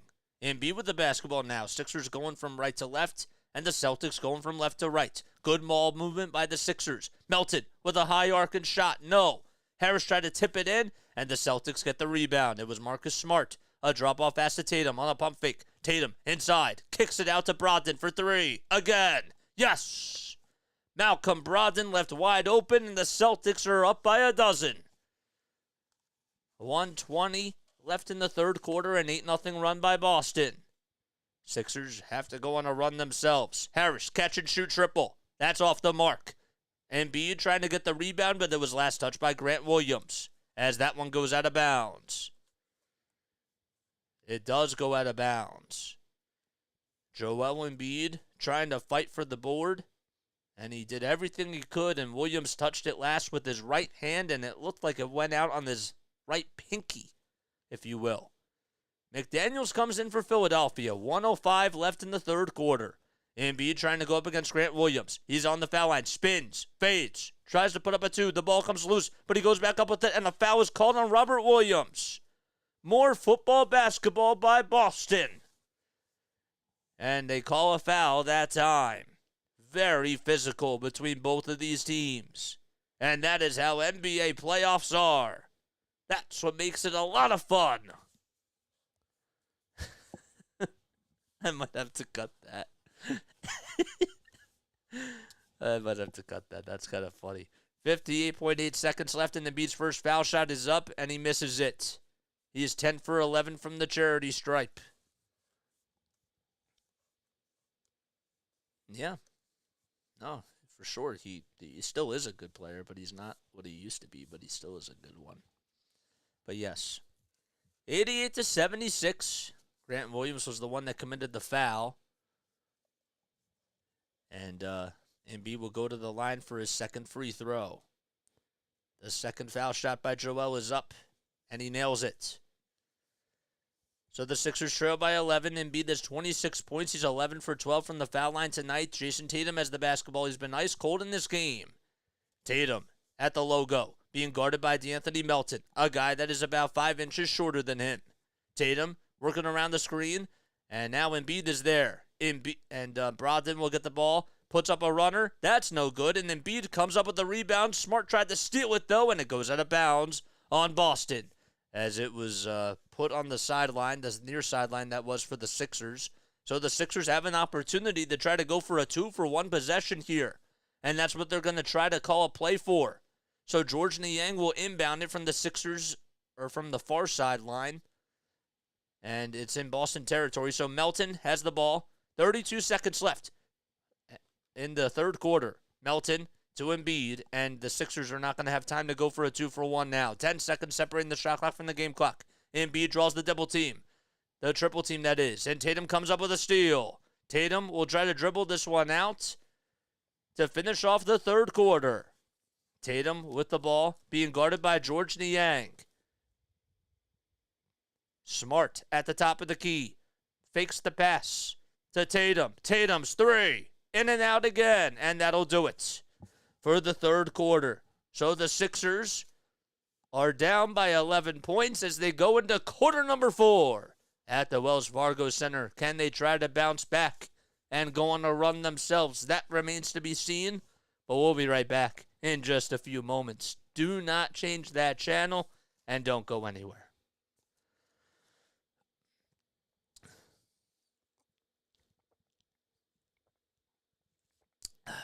Great. If you guys are new to my channel, do not forget to like, do not forget to subscribe. This has been, as a fan, this has not been pleasing to the eye. But, again, it's a long game. And the Sixers, if I know them, they have a chance. They still have a chance. They're down by 11. So, but they got to make their shots. And the Sixers just have to do a better job at taking care of the basketball. They just do. You know? But we'll obviously talk more about it after the game. We'll go on for our post-game show. What time is it now? 9:40? We're going to go on at midnight because this game got started at 7:50, right? It got started late because of the Joel Embiid MVP chants and all that sort of stuff. Yeah. This is just water, my guy. It's in a Chick-fil-A cup.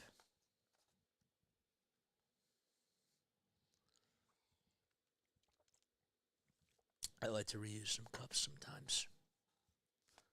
That's what I like to do. All right. So don't forget to like, don't forget to subscribe to the bell icon too, so that way you know when I upload. Watching from Houston. Well, Shady, maybe that will help because maybe we need Houston James Harden. Maybe he'll just come out of a coma right now. You know what I'm saying? Because we need that. And I want to save, like the raging and all that. Or not raging, but, the opinions and all that for after the game. Because still have to see what happens. How about Jaylen Brown, though? 21 points for him. He also has 8 rebounds as well. You know what I don't like? I don't like it when ESPN has this thing, whether it's for hockey or whether it's for basketball, where they'll go into a break and then they'll have a minute segment and then they'll go back to another break. I don't like that. If you're coming back from a break, bro, just play the game. Just play. That's all I'm saying, bro. I'm getting a little antsy. Oh, boy.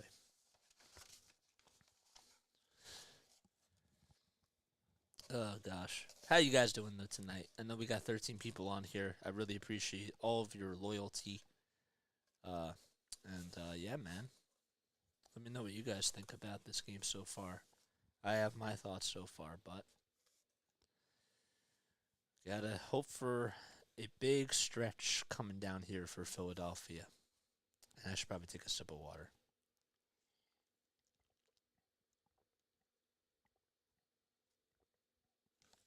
All right. Fourth quarter is just starting right now. JJ Raw real rant. Harden to McDaniels. McDaniels will hand it back off to James Harden. Harden for 3. No. That was just a little bit short. There was a hand in his face too. And the rebound goes to Robert Williams. So the Celtics have Brogdon, Robert Williams, Jason Tatum, Derek White, and Marcus Smart out there. And Brogdon trying to get past a couple of defenders. Smart with the ball. He finds White for 3, and White can't get that one to go. Tatum is there to get the offensive rebound, though. Tatum all the way to Brogdon. Brogdon pulls up for 3 over Melton. That's off the iron, and it goes out of bounds.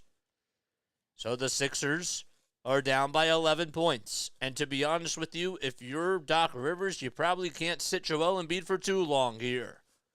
Harden has the ball. He is standing at the Wells Fargo Center sign, trying to take on a couple of defenders. Niang pulls up for 3. Catch and shoot. No.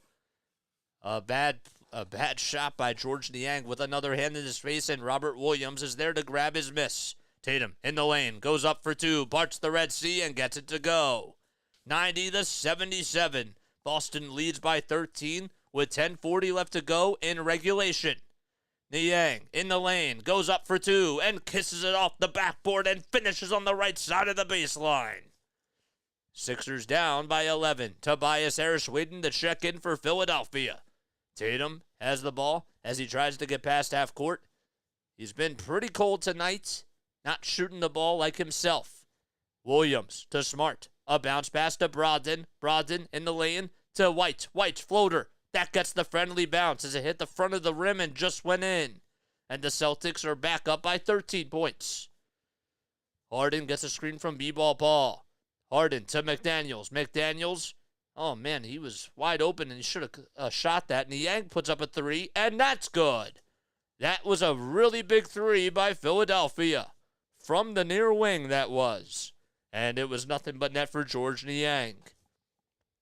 Smart inside the Brogdon. Nice pass to Brogdon as Brogdon is now backing out to the far corner. Smart in the lane for 2. Yes, bullseye. And the Celtics lead by a dozen again. He tried to push George Niang, and the Sixers did not get the matchup that they wanted. Sixers down by a dozen.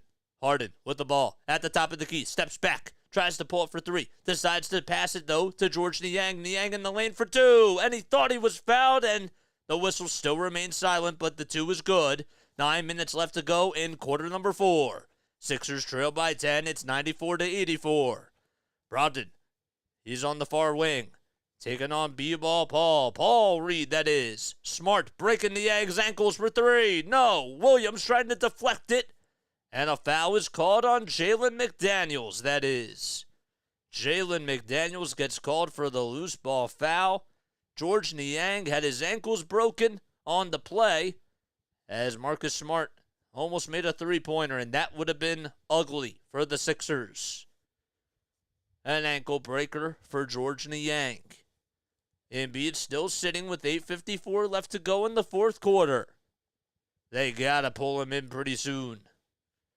Tyrese Maxey waiting to come back in for Philly as they're down by 10 with 8:50 left to go in the fourth. Harden does have 4 fouls, and he only has 8 points tonight. He's only taken 1 shot attempt in the second half. Tatum pulls up for 3 over Niang. Way too strong. A fight for the rebound, and Boston tries to get it, and Tatum is there for it. Robert Williams saved it as it went out of bounds, and Tatum was there to get it. Brown, three-pointer, no. And the Sixers dodged a big bullet there. Harden takes it to the lane, goes up for 2, and he's fouled by Jaylen Brown.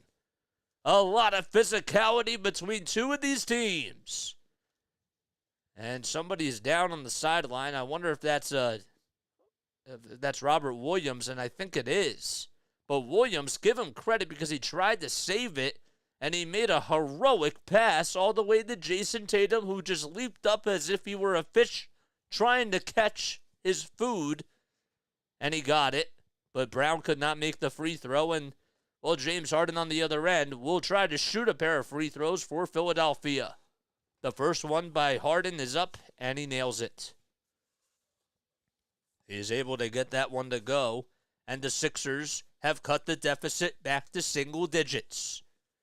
94-85, they're down by 9. Both teams have 4 timeouts left. The second foul shot by Harden is good, and the Sixers trail by 8. Robert Williams is still down for the Celtics, and, well, the Sixers might want to take advantage of that as he's on the sideline. So Tatum, Brown, Brogdon, Horford, and Smart are in for Boston. Horford comes back in for Robert Williams. Smart pulls up for 3. That's off the mark. White grabs the offensive rebound. Harris almost trying to come up with a steal, and that's no good. That was Jason Tatum, not Derek White. Tatum in the lane for 2. He goes up, and he'll go to the line for 2 free throws. As Tobias Harris gets called for the foul. And now, well, the Sixers are going to have to bring Joel in pretty soon with 7:54 left to go in the fourth quarter. I mean, at this point, you just can't preserve him. So now Embiid will come in, and the first foul shot is up, and that's good. 95-86. Sixers down by 9. Embiid comes back in for B-ball Paul Reed. Less than 8 minutes to go. The series is tied at 1 apiece in this best-of-7 series in the Eastern Conference Semifinals between the Celtics and the Sixers. The second foul shot by Tatum goes in and out. And Anthony Melton is there for the rebound. Maxey in the lane. He'll back out to the far corner. He'll pass it to Embiid. Embiid draws the double team. Harden for a wide-open 3. But they're going to say a foul was called on the floor by Jaylen Brown. So Brown gets called for a foul, so do not count the bucket. Harden did make the 3 regardless, but the Sixers will have to inbound it from the far sideline. Harden does get the inbound as it was inbounded by Maxey. Harden works around the screen set by Embiid. Harden kicks it out to Melton for a corner 3. Yes! That was a huge bucket by DeAnthony Melton, and the Sixers now trail by 2 possessions. 95-89, 7.5 minutes left to go in the fourth. Brogdon will hand it off to Tatum. Tatum at the logo. Harden with 10 points and 10 assists tonight. Tatum being guarded by Maxey. Melton is there for help if he needs it. Brown with 4 seconds left on the shot clock. Brown's on the near corner. 1 second left. I don't even know if he knows how much time is off, and that's no good. The ball goes out of bounds, and the Sixers get the ball back. Oh, man. A big defensive stop by the Sixers. And they take advantage, though. 7 minutes to go in the fourth. They trail by 6. Maxey has the ball. He gets past half court. Harden has it, and it will direct the traffic from here and slow down the tempo. Harden, step back, three-pointer. That's up, and it's off the mark. And Tatum gets up with a rebound, a long rebound that is. I thought Harden had that one. Brogdon takes it to the lane, goes up for two. It gets blocked by Embiid again. How on earth is Joel Embiid this athletic? He plays so good on offense, and then he gets back on defense, and he's a different human being. And the ball goes out of bounds, and a timeout is called by Boston. Wow. Was it a timeout called? But they're showing, yep, it is a timeout called. All right. Well, they're not done. They're not done. I'm sorry, they have to win this game. They have to win this game.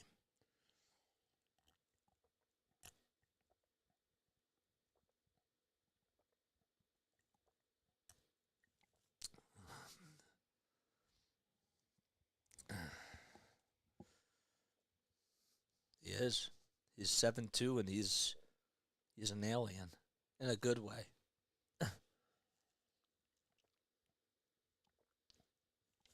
LT, thank you.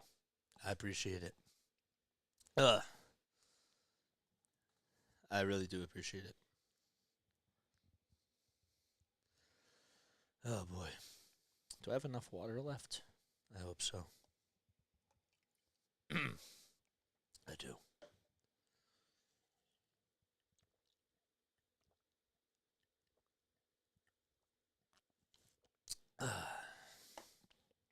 Drink up, JJ. That's all you got to do. If you guys are new to my channel, do not forget to like, do not forget to subscribe, hit the bell icon so that way you know when I upload. As always, also be sure that you tell your friends about this channel as well, where we cover Phillies baseball, Sixers basketball, we do Patriots football. We will be doing a Patriots podcast finally on Monday. I'm looking forward to that. It's just been such a busy time of year between doing Phillies and Sixers. It's a lot. And Sixers take priority over the Phillies because it's playoffs. So it would be so nice for the Sixers to win because the Phillies lost in the World Series, the Eagles lost in the Super Bowl, and the Union lost too. So we need something good to happen for the city.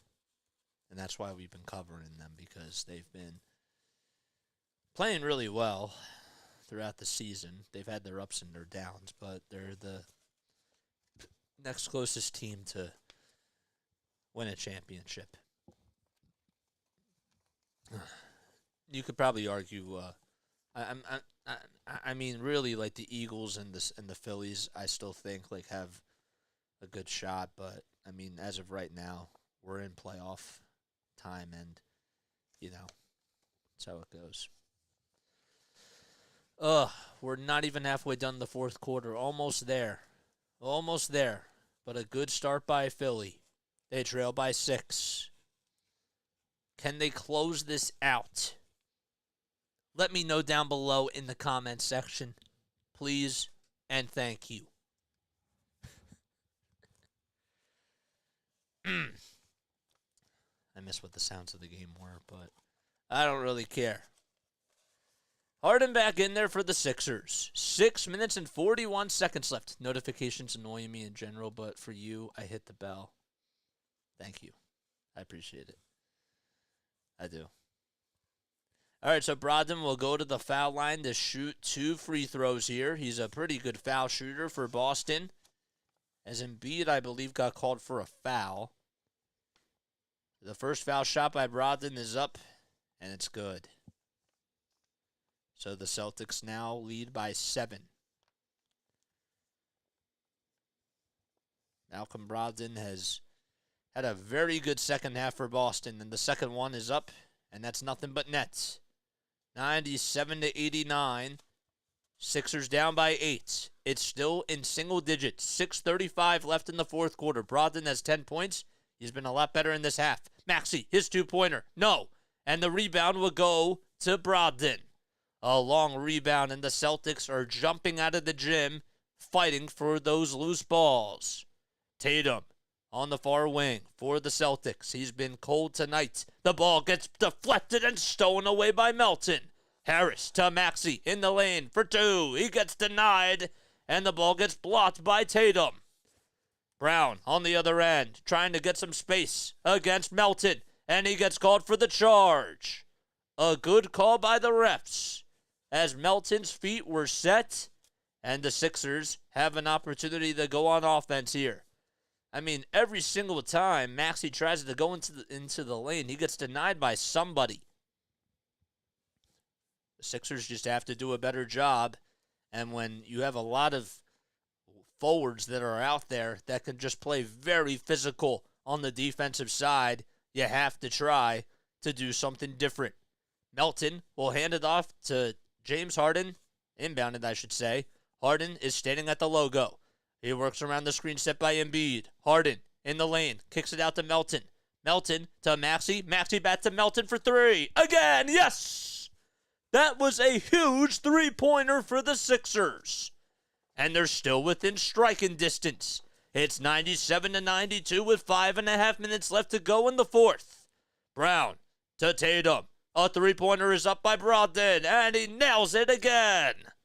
He silences the crowd, and it's 192.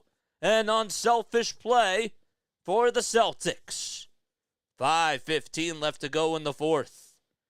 Harden works around the screen again by Embiid. He's been ice cold, obviously, in this fourth quarter. The ball comes loose, and a foul is called on Jaylen Brown. And Embiid hit his lower back. Brown was on the hardwood too, and Tatum, I believe, or who was that? Marcus Smart, I believe he got the wind taken out of him. Or Grant Williams, that is. Oh, man. On a 280-pound player is coming right at you. Yikes. And Embiid's right foot actually hit Williams' head as he was falling down. Oof. Oh, man. Doink. And Williams goes back over to the bench, and he has a nosebleed. It's not inside the nostrils. It is just dripping down his face as if he was in a boxing match. So it's 192 with 5:08 left to go in the fourth quarter. Philly's down to their last out. Oof. That doesn't make me feel any better. So what, are they going to see if this is a flagrant foul on Joel Embiid because of that? Is that what they're going to review here? Come on, man.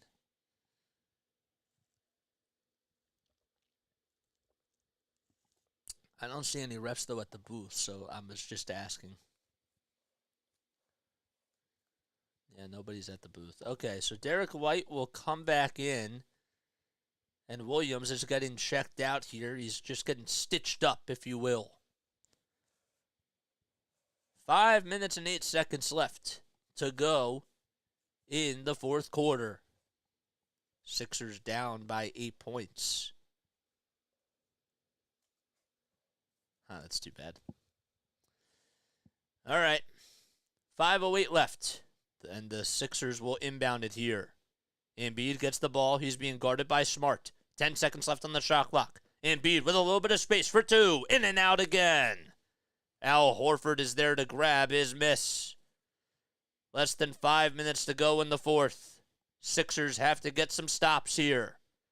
Brown goes inside to Smart. Smart with a two. That's a little short. And Embiid climbs the ladder and gets the rebound. Harden at the top of the key. And he'll take it inside. Goes up for two, and he gets it. A big bucket by James Harden as he drove it right to the lane. And the Sixers trail again by 2 possessions. 12 points for Harden as he's 2 for 12 from the field. Tatum in the lane, gets the ball loose and stolen away by Melton, but a foul is called on Tucker. A foul is called on P.J. Tucker. Another late whistle. They say it's a reach-in foul. Good shot, though, by James Harden here. 4:22 left to go in the fourth. And Boston will still have the ball here as Tatum will inbound it to Smart. 10 seconds left on the shot clock. Smart thought about pulling up for three, and he gets called for a travel. That is a huge call against the Celtics. Or are they calling an illegal screen? They are. They're saying that Tatum actually pushed P.J. Tucker. So the Sixers get the ball back. A huge possession for them here. 4 minutes to go in the fourth. Embiid gets fouled by Smart. Not in the act of shooting. And the Sixers, are they in the bonus? I believe that they are. Oh, no. The Celtics had a foul to give. The Celtics, though, are in the bonus. So Sixers cannot make any more fouls here. That means that they get to go to the line for 2 free throws regardless of what type of a foul it is. So that's what it means. So if it's a shooting foul or just like a reach-in foul or any type of a foul. All right, so Embiid gets the inbound here as James Harden inbounds it from the sideline. Embiid in the lane, kicks it out to Maxey. Maxey lets it fly for a corner three. No, Embiid with the offensive rebound. No, and he gets it back up and goes up with it again. Not once, not twice, but on the third time, he got it to go. 196 with 3:45 left. Embiid emptying the gas tank. He's given it everything he has. Tatum on the near wing, being guarded by Tucker. Tatum thought about pulling up, and now he'll hand it off to Smart. Smart to Brogdon for three. No, that's wide right. And the rebound goes to Boston. Brogdon with the ball. Horford pulls up for three. And that's good. A big three by Al Horford. 3:22 left to go in the fourth quarter. The Sixers down by 7 every single time that they try to cut it to a deficit. The Celtics have a response, and a timeout is called, and we'll be right back. My gosh. A pump fake pass by Al Horford. And it's 103-96. Big responses by Boston, man.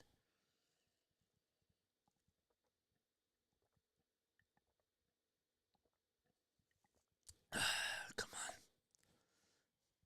Sixers haven't even taken the lead or tied the game in this game. Whew. So Larry, if they're in the bonus, that means that if it's a common foul, like a reach-in foul or whatever, that basically means that that the Sixers would have to inbound it, and it's not a shooting foul, and they don't get to go to the foul line. If it's a shooting foul, then whoever team got the shooting foul called on, that team gets to go to the foul line to shoot 2 free throws, unless it was on a 3-point attempt. Keep up the quality work, JJ. Thanks, Ryzen Rhino. Thank you. I appreciate it. If you guys are new to my channel, don't forget to like. Don't forget to subscribe. Hit the bell icon so that way you know when I upload. Yeah, I see that. I have that on in the background. That's on the TV. Oh, boy. Come on. Whew. Thanks for explaining. Yeah, I got you. I got you. Come on. They got to play defense on these possessions here. They just do. They got to get stops. 3:22 left to go in the fourth quarter. They got to get stops.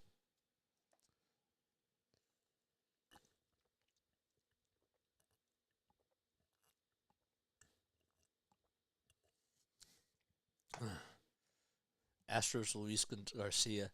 I saw that, man. I saw it.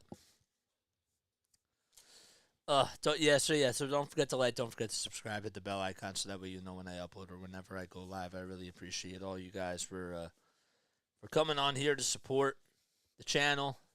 Got a lot of fun stuff. This has been a wild game. Really insane.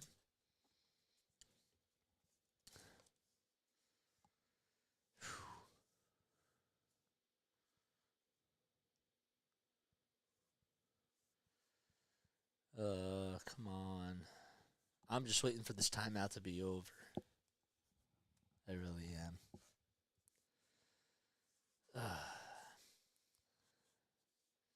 Okay. Let's see. That was just a good fight by Joel to try to go up with it and get his own rebound and all that. And Horford's three-pointer, that was a big, big, big, big shot by Boston. All right. Here we go. Al Horford has 17 points tonight. He's 5 for 7 from the field. Sixers down by 7 with 3:20 left to go in the fourth quarter. Embiid with 28 points and 12 rebounds. Harris will find James Harden here.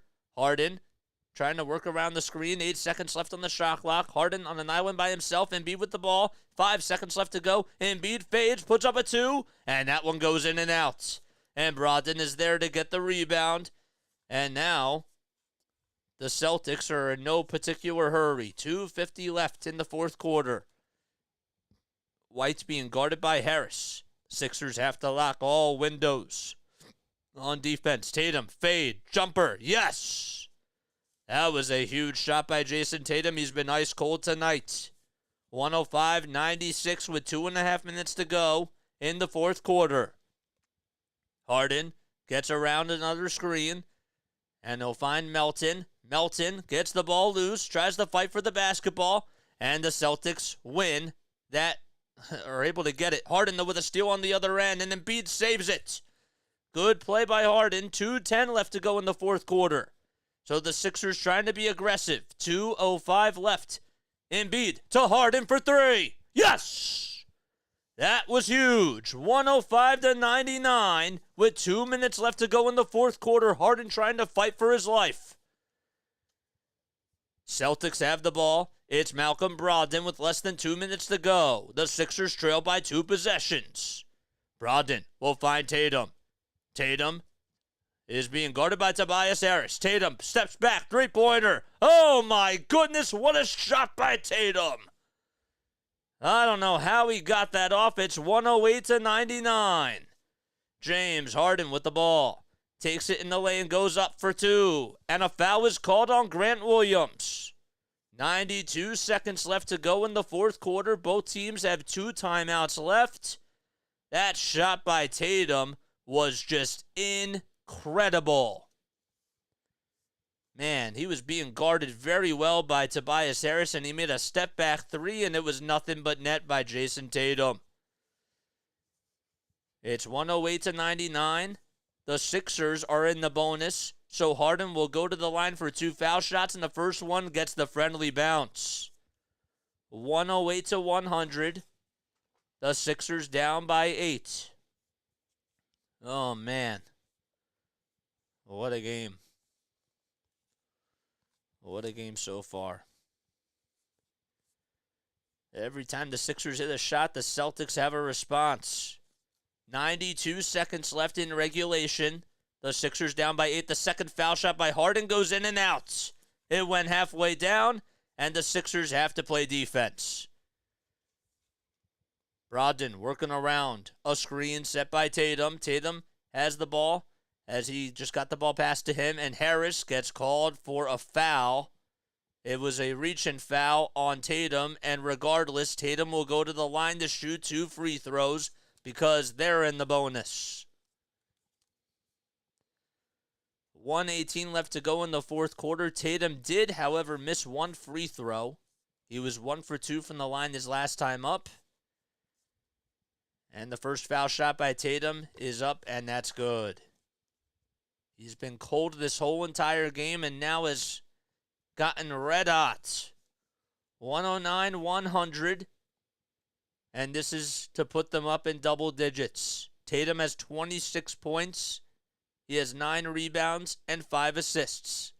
And the second foul shot by Tatum is good. And a timeout is called by Philadelphia with 1:18 left to go, and they have 1 timeout remaining. And they'll be right back. Wow. Boy.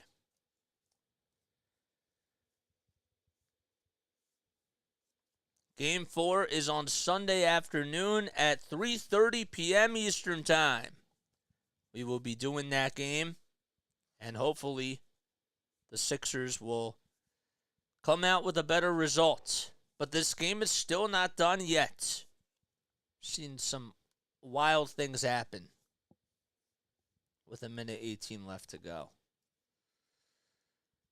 But Boston, man, they have answered the bell every single time the Sixers have responded.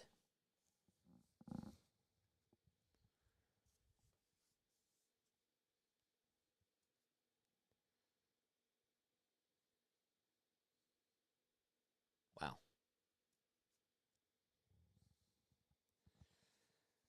Okay. Well, Suns and Nuggets are coming up next. I don't know if we care about that. Okay. So the Sixers will have the ball. Tatum and Brown have combined to score 48 points, and Joel and Harden have combined to score 44. Tucker will try to inbound it to James Harden, and PJ Tucker gets called as it's a turnover on PJ Tucker. He did not get the inbound off in time, I believe. And now the Celtics will get the ball back. Maxey gets called, or does not get called for a foul. I thought maybe he did. Smart to Horford. Horford trying to play keep away for the Sixers, and Tatum has the ball. 10 seconds left on the shot clock. Tatum in the lane, kicks it out to Brown for three, and that's no good. Sixers still alive, though. Harden has the ball with 20 seconds left on the shot clock. Harden trying to get some space, and he'll hand it off to Maxey. Maxey lets it fly for three. That's airballed. And the Sixers will turn it over again. 44.9 seconds left in the fourth quarter. And DeAnthony Melton looking in disgust on the bench. Brown gets fouled by PJ Tucker. 39.2 seconds to go in quarter number 4 as the Sixers trail by 10. So Tucker did not get the inbound off in time. And that's why the Sixers turned it over there. Those types of mistakes cannot be happening. So Brown will head back to the line to shoot 2 more free throws. 39.2 seconds left. And the first foul shot by Boston is up. And that one goes in. And now fans are filing out of the stadium and booing at the Wells Fargo Center. I can even hear it through my TV, even though it's on mute. 111 to 100. And the second foul shot is good by Brown as well. So that gives the Celtics the lead by a dozen. Embiid in the lane, goes up with a layup, and that's good. 112 to 102. Tatum with the ball, trying to just play keep away here. And the Celtics are doing a good job at just passing the hot potato around. 20 seconds left in the fourth quarter, and Maxey fouls Malcolm Brogdon with 19.5 seconds to go in the fourth. So the Celtics are going to go on and win Game 3, and Game 4 will be Sunday afternoon in this best-of-7 series. Brogdon with the first foul shot. He puts it up, and it's good. When teams are tied 1-1 and they go into Game 3, the winner of Game 3 wins 65% of the series in the NBA. Second foul shot was good. Maxey dribbles around the timeline. Harden's three is off the iron, and that's going to do it as Tatum is able to get the rebound. So the Celtics take Game 3 in Philadelphia and win by a final score of 114 to 102. The Celtics were just the more physical team, and the Sixers were not able to get the win. An emotional night for Joel Embiid, who won the MVP, but was not able to deliver and come up strong on his home court, and the Celtics have a 2-1 lead in the series.